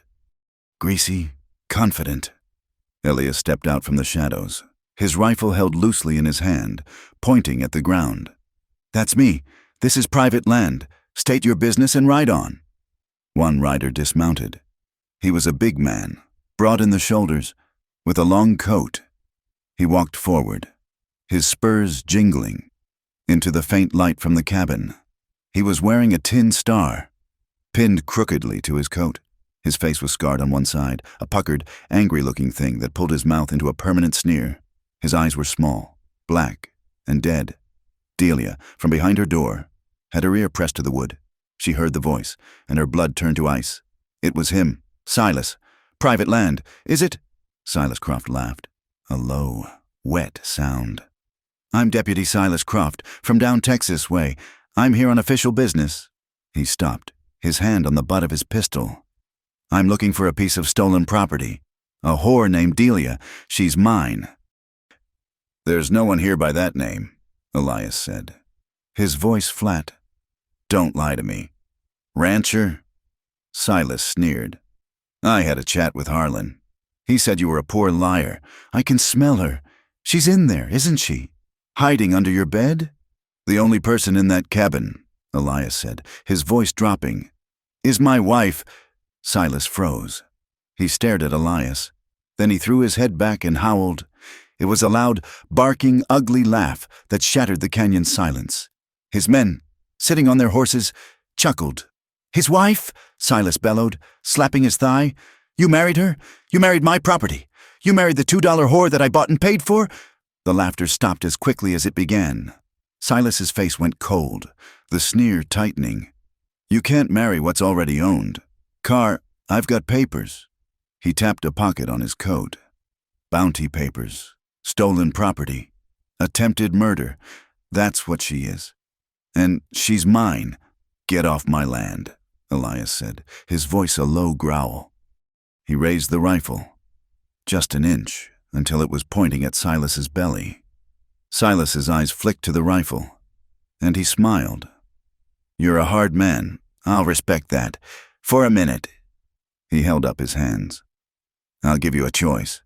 'Cause I'm a deputy, and I follow the law. You've got 3 days to turn that girl over to me. You walk her out, tied, and I might let you keep your ranch. I might." He started backing toward his horse, his eyes never leaving Elias. "You don't," he said, his voice dropping to a vicious whisper. "I'm coming back, and I'm not coming back as a deputy. I'm coming back with my friends, and we're burning this place to the ground. We're going to find out, rancher, just what it takes to make you scream." He swung onto his horse. 3 days. Carr, think on it. Think on what she is. Think on what she did. And think on what I'm going to do to her when I get her back." He and his riders turned their horses, a slow, arrogant pivot, and rode out of the canyon.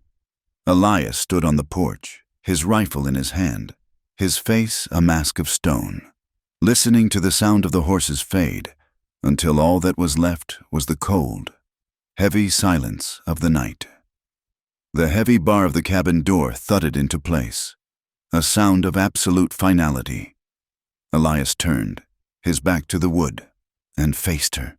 The silence in the room was a living thing, a cold, heavy presence that pressed against their ears. Delia stood by the table, her hands flat on the wood, her knuckles white. She was not crying. Her face was a pale, hard mask, her eyes dark, bottomless. "We pack, now," Elias said, his voice a low, urgent command.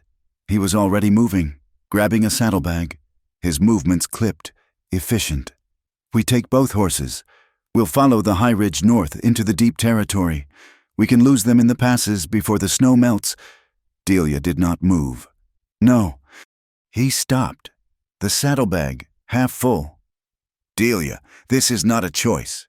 That is not a man. It's a sickness. He has 3 riders. He will be back. He will burn this place." "And then he'll hunt us," she said, her voice flat, devoid of emotion. "He'll hunt me. I'll lose him," Elias growled. "I was a scout. I can—" "No." She finally looked at him, and her gaze was so steady, so full of a cold, terrible clarity, that it stopped his words. "He's right about one thing. If I walk out that door, I'll be running forever. I'll be his, even if he never finds me." She took a shaky breath. "I've been looking over my shoulder my whole life. Elias, I'm tired. I'm just so tired of running. This is not a fight. Delia, this is slaughter. You want to die here? You want me to die here." "I don't want to die," she said, and her voice cracked, the first sign of the terror beneath the ice. "But I don't want to live like that. Not anymore. You said if you walk out that door, it won't be freedom. You were right, so I'm not walking." He stared at her, this small, impossible woman, the terror that had made her a ghost in the saloon, that had made her freeze in the barn. was still there. But it had finally been outweighed by something else. Something harder. Something he had put there. Hope. And it was a terrible, dangerous thing. "You won't win this for me, Elias," she said, walking toward him. "But maybe we can win it." He saw the plan in her eyes before she said it. "No," he said, a harsh denial. "Absolutely not. He wants me," she said, her voice low, intense. "He wants to see me crawl. He's arrogant. He's not thinking about you. Not really. He's thinking about me. What he'll do to me. Delia, stop!" "So I'll crawl," she whispered. "I'll go to him. I'll surrender." She spat the word. "I'll meet him at the creek, at the bend. It's the only way in. He'll be there. He'll be waiting." Elias looked at her. His mind, the scout's mind, already turning, the creek bend. It was a natural choke point, a killing field. "He'll be off his guard," he said. The words his, but the thought hers. "He'll be enjoying the show. He'll be focused on you. And you," she said, her eyes locked on his. "Will be on the ridge, the one that overlooks the bend, the one with the stand of pine." He nodded slowly, the brutal logic of it clicking into place. "It's a long shot, 100 yards, maybe more." "You were a scout," she said. It was not a question. "I was." He scrubbed a hand over his face. "He'll have 3 men. You said you shot a boy, in the back." Her words were not an accusation. They were a reminder. "Can you shoot this man in the chest?" He looked at her, at the hardness she had found. "Yes, I'll take the first. The one who looks like the real threat. The one who isn't laughing. The other 2, they'll scatter. They're just riders. They'll panic." "But Silas won't," she said. "No." Elias agreed, his voice grim. "He'll go for you. That's when you have to run, or fight. You have to give me time. Time to reload. Time to get a clean shot." "I stabbed him once," she said, her hands clenching into small, white fists. "I can fight him again." They stood in the center of the cabin, the plan hanging between them. It was a desperate, insane, fragile thing. A prayer built on gunpowder and a woman's courage. 2 days, Elias said, his voice all business now, all scout. "He gave us 3. We'll wait 2. Let him get comfortable. Let him get arrogant." The 2 days of waiting were a quiet, refined torture. They were 2 actors in a play where the final act was unwritten. They did not speak of the plan. They did not speak of Silas. Elias was gone from dawn until dusk.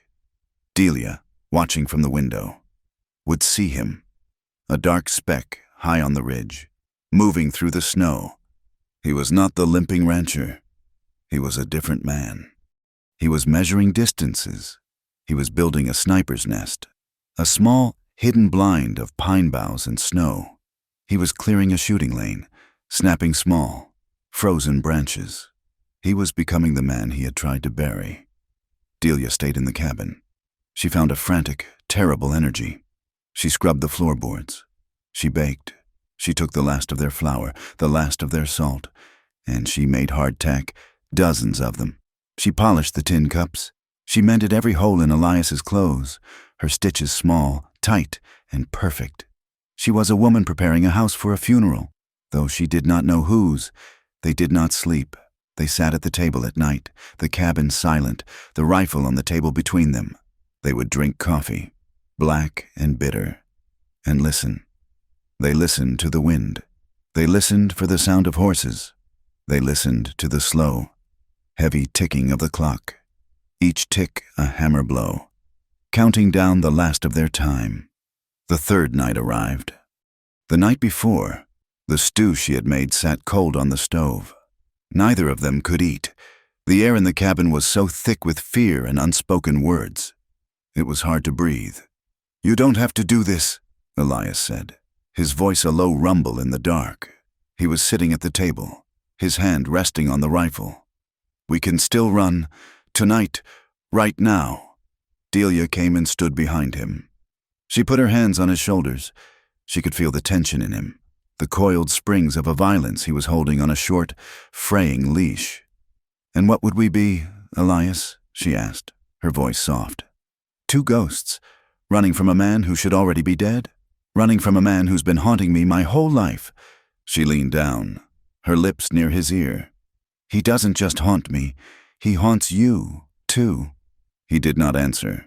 She walked around the table and sat, not in her chair, but on the floor at his feet. She laid her head on his knee. It was an act of such simple, profound trust that it made his throat ache. After a long moment, his hand, hesitant and rough, came to rest on her hair. "I'm scared," she whispered to his knees. "I'm so scared I can't breathe." "I know," he said, his voice a rasp. "Me too." They stayed like that for a long time. Finally, he stood, pulling her up with him.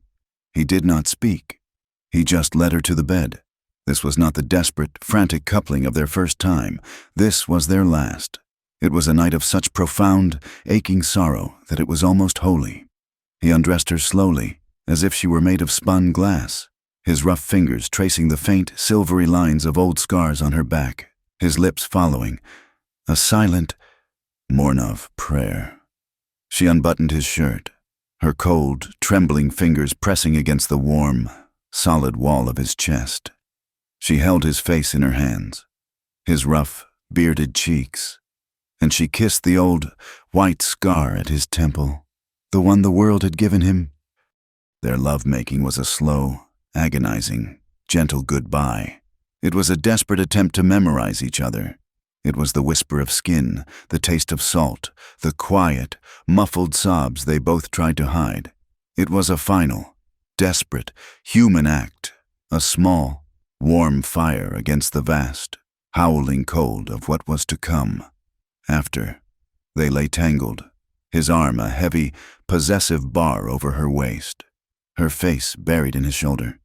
They did not sleep. They lay, listening to the cabin settle, to the wind rising. "Promise me," she whispered, her voice muffled against his skin. "Anything," he breathed, his lips in her hair. If it goes wrong, if he gets me," she pulled back, forcing him to look at her in the dim, gray light.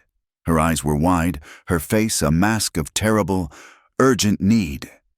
"Don't let him take me. Elias, don't let him drag me back. You said you'd fight for me. Fight him. Don't let him win." He stared at her, a cold, sick dread filling him. He understood. "Promise me," she insisted, her voice a blade. "Shoot me! Shoot me!" He recoiled, his body tensing, pulling away. "Delia, no, I won't." "You will," she said, her hands grabbing his shirt, her voice desperate. "It's the only thing I've ever asked of you. It's the only thing I'll ever ask. Don't let him win. Don't let him put his hands on me again. Please, Elias, please." He looked at her, at this impossible, brave, broken woman. He saw the horror in her eyes, the years of it. He could not say the words.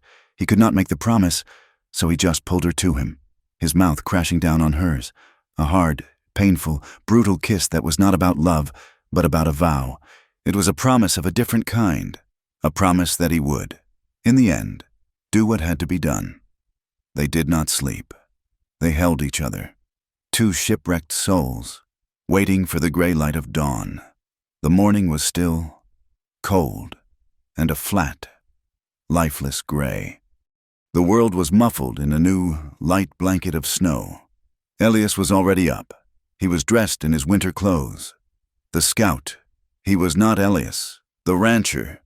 He was the man she had seen on the ridge. He was checking his rifle, his pistol. His movements were calm, fluid, and economical. Delia rose from the bed, the cold air a slap. She went to the basin and splashed the ice-cold water on her face, the shock of it welcome. Clearing her head, she dressed, her fingers numb. The wool shirt, the trousers. Then she went to his mother's trunk. She pulled out a long, heavy, white wool shawl. It was clean and soft.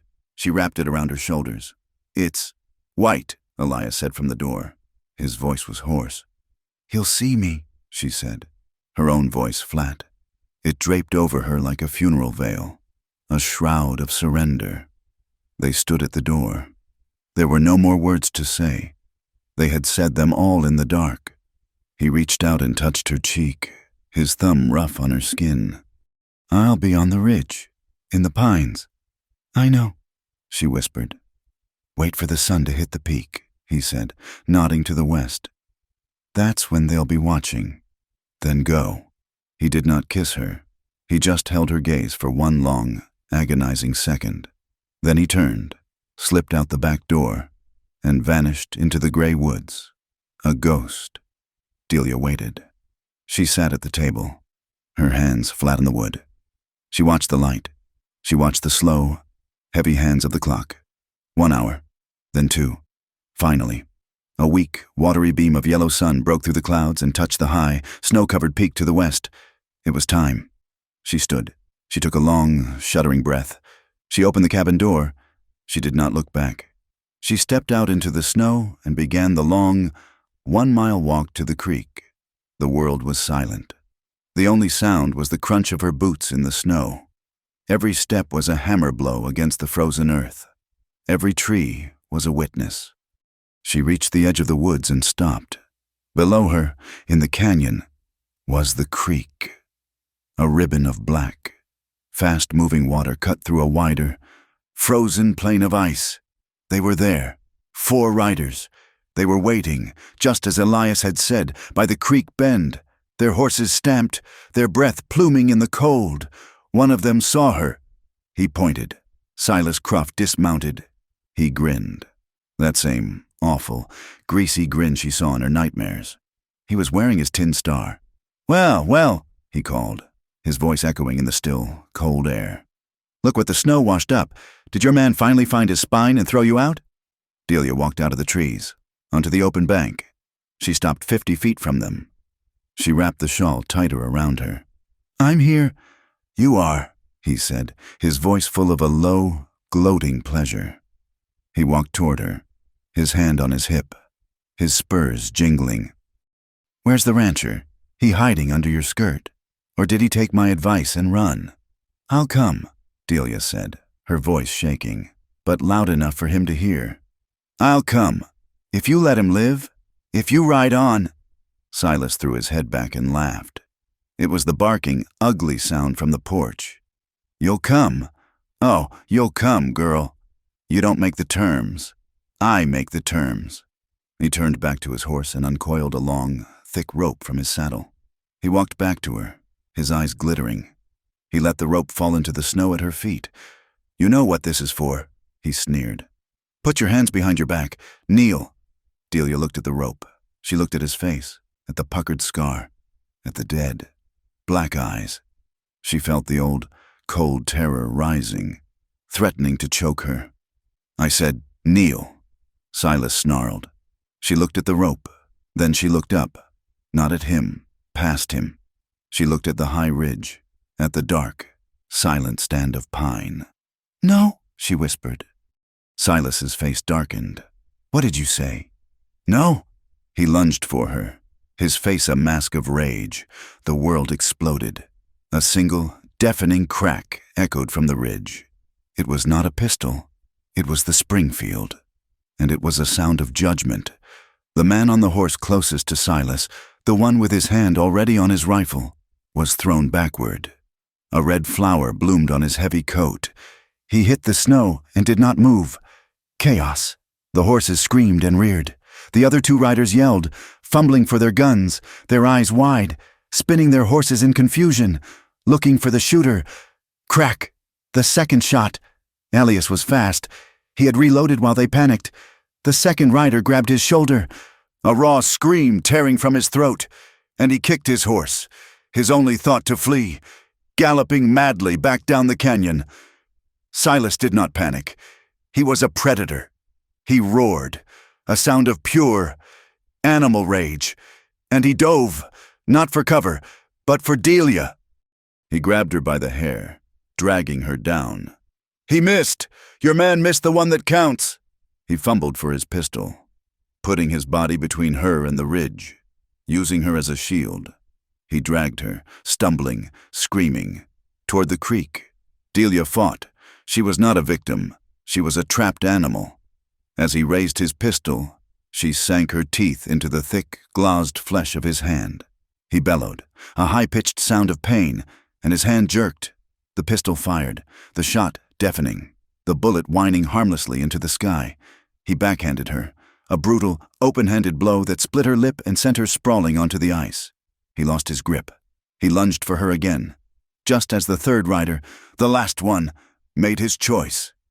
He wheeled his horse, his face white with terror, and fled, galloping after his wounded companion.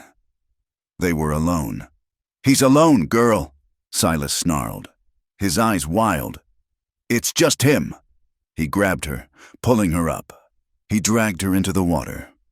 The thin ice at the edge shattered, and they fell, waist-deep, into the freezing, black, fast-moving current. The cold was a physical blow, a giant's fist that stole Delia's breath. Silas held her, his arm a steel band across her throat. His pistol was gone, lost in the fall. He pulled his knife. "Show yourself, rancher," he screamed, his voice hoarse, waving the knife at the ridge. "Show yourself, you coward, or I'll cut her throat right here. I'll cut her throat and leave her for the crows." Delia fought. She clawed at his face, her nails digging for his eyes. She kicked, her legs useless in the heavy current. And then she saw him. He was not on the ridge. He was crashing through the trees, down the embankment, his face a mask of white, cold rage. He was not holding the rifle. He had his pistol in his hand. He did not slow. He hit the edge of the creek, his bad leg buckling, and he fell. But he was up in an instant. He crashed through the broken ice, into the water, the numbing cold swallowing him to his chest. He was 10 feet away. Silas turned, his eyes wide with surprise, and he shoved Delia at Elias, using her as a battering ram, his knife raised, ready to strike. "Elias!" Delia screamed. A shot, muffled. Not from Elias. The third rider. He hadn't fled. He had circled. He was in the trees, on the other side of the creek. Elias grunted, a sharp, pained sound, and he stumbled in the water, his hand flying to his side, but he was still coming. He lunged forward, through the water, his pistol raised. Silas hesitated, his knife high, surprised by the man who would not fall. Elias did not hesitate. He did not aim. He was point blank. He shoved the barrel of the pistol into the center of Silas's chest and pulled the trigger. The boom was deafening, a final, terrible sound. Silas's eyes went wide, his mouth opened, a look of profound, stupid surprise. He looked down at his chest, at the smoking, ruined hole in his coat. He looked up at Elias. He fell backward, the black water swallowing him. The current, red for a moment, took him, and he was gone. Silence. The third rider was gone, vanished back into the woods. Silas was gone. It was just the sound of the creek, the wind in the pines, and the gasping, ragged sound of their breathing. Delia, her teeth chattering, her body numb, turned to Elias. He was standing, swaying, in the middle of the creek. He was staring at the water where Silas had vanished. "Elias," she said, her voice a croak. He looked at her. His face was gray. He tried to take a step toward her. He stumbled. He looked down at his side, as if surprised. His hand was clamped there, but it was not enough. A dark, spreading stain was turning the black water an even darker red. He collapsed, falling forward into the creek, his body held up only by the rushing current. The cold was a solid thing, a wall of ice. It had stolen her breath when she fell into the creek. But now, seeing Elias fall, a different fire roared to life in her blood, a frantic, desperate heat. "No," she said. The word was a gasp, a denial, a prayer. She lunged through the fast, black water. It was a liquid prison, waist deep, her legs numb, useless stumps, the current strong, trying to steal him, to pull him down into the blackness where Silas had vanished. She grabbed the front of his heavy, sodden coat. "No," she said again, her voice a raw growl that tore at her throat. You don't get to leave." He was a dead weight. His eyes were closed.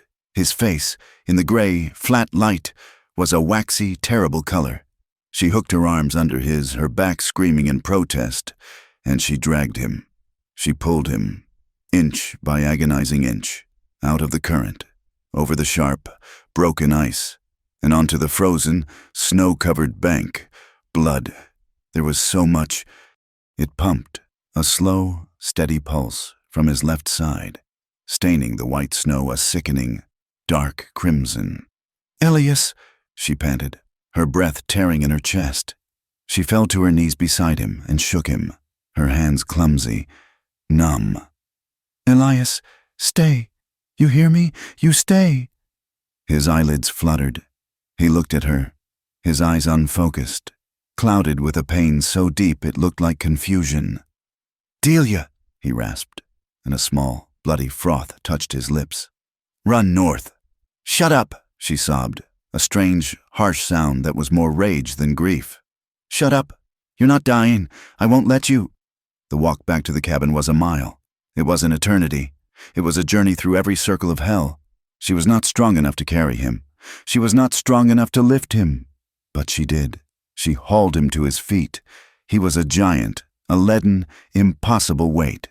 She got his arm over her small shoulders, his entire body sagging against her. He was half conscious, his feet dragging, his good leg useless, his bad leg a horror. They moved. One step, then another. She fell. She fell a dozen times, her knees buckling, sending them both sprawling into the snow. The blood trail they left was a bright, terrible scar on the white landscape. Each time, she got up. She screamed with effort, with rage, with a furious denial of the cold, the pain, the impossible weight. She hauled him back to his feet. "You're not dying," she grunted, her words a rhythm, a prayer, a curse. "You don't get to leave. You promised. You promised." He faded in and out of consciousness. He would murmur, his voice a ghost. "Fire, the homestead, burning," and she would shake him, her small, frozen hands slapping his face, the sting lost in the numbness. "No, no fire, just me, just the cabin. It's warm. We're almost there. Elias, stay. Stay with me." The last 100 yards were a blur. She was not walking. She was crawling, dragging him. Her body was a single, screaming nerve of cold and agony. But she did not stop. She fell through the cabin door, dragging him over the threshold, and collapsed onto the floorboards. A sodden, frozen, bloody heap. He was unconscious. His breathing was shallow, a faint, rattling sound. For a moment, she lay there, the world spinning, the blessed, still warmth of the cabin's dead air a shock. Then the terror jolted her. She scrambled to her feet. The fire, it was almost out, just a bed of dull, red embers in the stove. She worked with a frantic, clumsy haste, her hands blue and numb, useless clubs. She fumbled with the kindling. Dropping it, she cursed, a raw, ugly sound. "Light! Damn you! Light!" She grabbed the poker, her hand shaking so badly she could barely hold it, and plunged it into the stove, into the heart of the embers, again and again, as if attacking an enemy. She burned her hand, a sharp, searing pain. She cried out, but she did not stop. She fed it wood. She fed it splinters. She fed it her own rage, until a small, hesitant flame finally licked up. She did not wait for it to be a fire. She ran to Elias. She ripped his clothes open, the sodden wool, the shirt, the union suit. She tore them with her teeth when her frozen fingers failed. The wound, it was a small, neat hole on his left side, just above his hip. It was dark, ugly, and it was still, slowly, weeping blood. "No," she whispered. She ran to her storeroom, to the trunk at the foot of her cot. She pulled out her mending kit, needle, thread. She found his whiskey, the bottle he'd bought that first day in Dry Creek. She poured it, not on the wound, but into a tin cup. She held his head, forced his jaw open, and poured a stream of it down his throat. He coughed, a violent, choking sound. His eyes flew open. He saw her. "This is going to hurt," she whispered, her voice shaking. "Good," he rasped, and passed out again. She poured the rest of the whiskey over the needle, over her own hands, over the raw, puckered wound. She had stitched his coat. She had mended his trousers. Her stitches were small, tight, and perfect. She took the first stitch. His body arched off the floor, a silent, rigid scream of agony, even in unconsciousness. Delia cried. Tears, hot and fast, streamed down her face, freezing on her cheeks. "I'm sorry," she whispered. "I'm sorry. I'm sorry." She pushed the needle through again. She was not mending cloth. She was mending a life. She sewed. She stitched his flesh together, her hands, which had been numb, now a burning, shaking agony. The fire was roaring now. The cabin was becoming a stifling, close heat. She was sweating, her hair matted to her face. "Don't you leave me," she begged, the words a low, desperate litany. "Don't you dare leave me, Elias Carr. You can't. I'm not done. You're not done," she finished. It was an ugly, puckered, terrible seam, black thread against his pale, ashen skin. She bandaged it with strips of a clean sheet she tore with her teeth. She stripped the rest of his wet clothes off. She stripped her own. She piled every blanket, every quilt, every bearskin in the cabin on top of his bed. She dragged him onto it. Then she climbed in. She curled her small, shivering, naked body against his, pressing her skin to his, trying to force her own life, her own heat, into his cold, still form. She lay there, her arm across his chest, her head on his shoulder, and she cried. She cried for him. She cried for Silas. She cried for the girl in the saloon, and she prayed, not to a God she did not believe in, but to the stubborn, quiet, broken man beneath her. "Stay," she whispered into his skin. "Stay. Be my future." Days passed. He did not die. He did not wake. He fell into a fever, a deep, burning, restless state. He would thrash, his arms flailing, and he would speak. He spoke of fire. "The roof, it's coming down." He spoke of the war. "Bowen, no, don't shoot." He spoke of her. "Delia, the water, so cold." She did not leave him. She sat in the chair, the one he had sat in, watching her. She sat for days. She spooned water, and then thin broth, between his cracked, fevered lips. She changed the bandages, wincing at the red, angry look of the wound. But it was not swelling. It was not rotting. It was Holden. She kept the fire going. It was her god. It was a roaring, hungry beast. She fed it all the wood they had until she was forced to put on his boots, his coat, and go out, her body aching with an exhaustion so deep it felt like death. And chop more. She swung the axe, her small, thin arms straining, until there was another pile. On the 4th day, or perhaps the 5th, the world had become a blur of fire and water and his low, constant moaning. She was asleep in the chair, her head lolled back, her mouth open, when his voice cut through her exhaustion. "You're a terrible nurse." Her eyes snapped open. He was looking at her. His eyes were clear. They were his own. The fever was gone. He was pale, his face gaunt, his beard matted. But he was looking at her. You're a terrible patient," she whispered, and a single, hot tear, a tear of pure, agonizing relief, slid down her face. He tried to smile. It was a grimace of pain. "Hurts. Good," she said, her voice breaking. "It should." He survived. They were snowed in for weeks. The world outside did not exist. There was no Silas. There was no Marshall. There was no dry creek. There was only the cabin. It was a strange, quiet, healing time. He was weak. He could not sit up. She was his hands, his feet. She fed him. She cleaned him. She read to him, stumbling over the words in the one book he owned, a worn copy of Shakespeare. She was not his whore. She was not his lover. She was his guardian. And in this, she found a new, quiet strength. He watched her. He watched her move about the cabin, her steps light, her face no longer pale with terror, but flushed with the heat of the stove, and with purpose. He watched her, and he fell in love, not with the girl he had saved, but with the woman who had saved him. The world began to thaw. It was a slow, agonizing process, a symphony of drips and cracks. The heavy snow on the roof began to slide, crashing to the ground in great, wet thuds. The creek, which had been a silent ribbon, began to roar. The world was waking up. With the thaw, the world returned.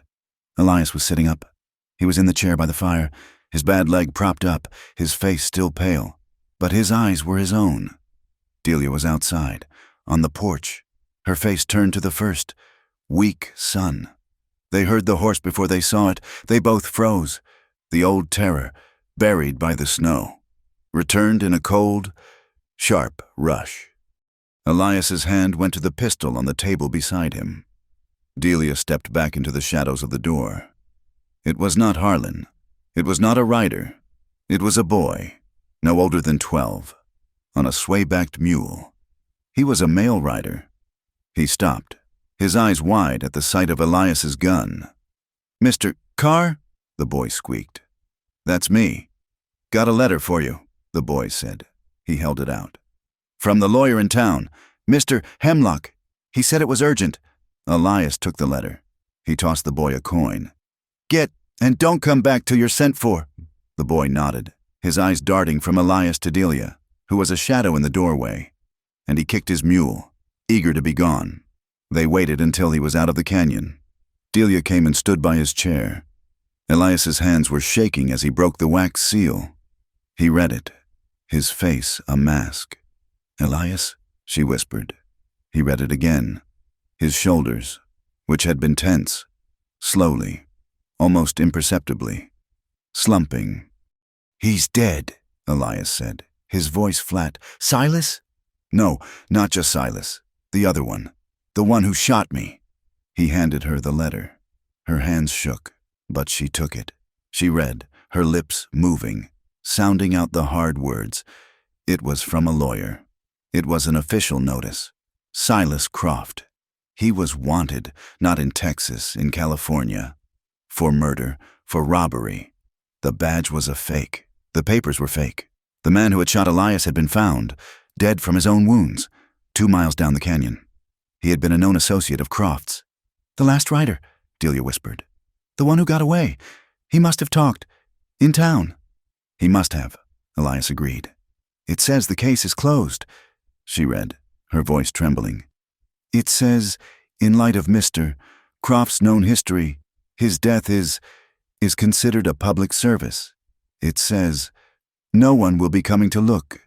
She looked up at him, her eyes wide, shining with a light he had never seen before. It was over. It was really, finally, over. She did not cry. She just stood. She let the paper fall from her hand. She stood on the porch, and for the first time in her life, she was not running. She was not hiding. She was just standing. They did not speak of it again. The letter was burned. The past was buried. They settled into a new life, a quiet one, the life of the thaw. Elias grew stronger. His limp was worse, the bullet having torn the muscle. But he was alive. He was solid. He began to work. He mended the corral. He taught her how to sight the rifle, this time for hunting, not for men. She bloomed. It was the only word for it. The fear had leached from her face. Color returned to her cheeks. She laughed, a sound that was as surprising as the first spring robin. One afternoon, they were behind the cabin, turning the hard, frozen earth. It was back-breaking work. They were planting a garden. Elias was leaning on his shovel, his breath coming hard. Delia was on her knees, her hands black with the rich, dark soil. She was pressing small, hopeful seeds into the earth. He watched her. He watched the sun on the back of her head. The dark hair that was no longer lank and greasy, but clean and shining. He had not planned it. He had no words. He had no rings. "Stay," he said, his voice a rough croak. She stopped, her hands in the dirt. She did not look up. "I'm not going anywhere, Elias." "No," he said, and he knelt. Not in proposal, but just to be on her level, to be in the dirt with her. It was an agony for his hip, but he did it. He knelt, and he looked at her, his face serious, his eyes full of a truth he had not known he possessed. Stay, he said again, his voice softer. Be my future. She looked up. Her hands were black. Her face was streaked with sweat, and she was the most beautiful thing he had ever seen. She hesitated. She looked at this broken, scarred, quiet man. She looked at the small, hard patch of earth. And she smiled. Not a big smile. A small, trembling, true one. Yes, she whispered. She didn't even know if he had heard her. He just leaned in, his rough, bearded face smelling of sweat and earth. And he kissed her. A simple, chaste, and solid kiss. A promise. The final scene was weeks later. It was summer. The canyon was alive, green, and loud with the sound of the creek. The garden. Their garden was a patch of defiant, hopeful green. Delia was standing on the porch, just as the sun was setting, painting the high canyon walls in shades of purple and orange. She was barefoot. Her dress, one of his old shirts she had recut, was simple. She was watching the land, her land. Elias came up behind her. He did not limp. He just moved. He had been her shadow for months. He wrapped his arms around her from behind, his hands, scarred and calloused, covering her own on the porch rail. He buried his face in her hair. It smelled of soap and sun. They stood like that for a long time, watching the world fade from day to night. You saved me, he said, his voice a low rumble against her back. She smiled, a small, secret smile. She leaned her head back against his chest. No, she whispered. You didn't save me. Elias, you just saw me. He was quiet for a moment. He held her tighter. And you, he said, his voice thick. You let me be seen, too. He kissed her temple. The wind, their old companion, the wind that had brought the snow, now brought the warm, soft scent of pine and dust. It blew through the canyon, over the cabin, over the small, hopeful garden, and over two scarred souls, building a life, not from ashes and frost, but from the simple, hard, and honest earth. Thank you for listening to this story. I'd sure be obliged if you'd leave a comment and let me know where in the world you're listening from. If this kind of tale suits you, please subscribe to From Wild West, and be sure to share your thoughts with us in English.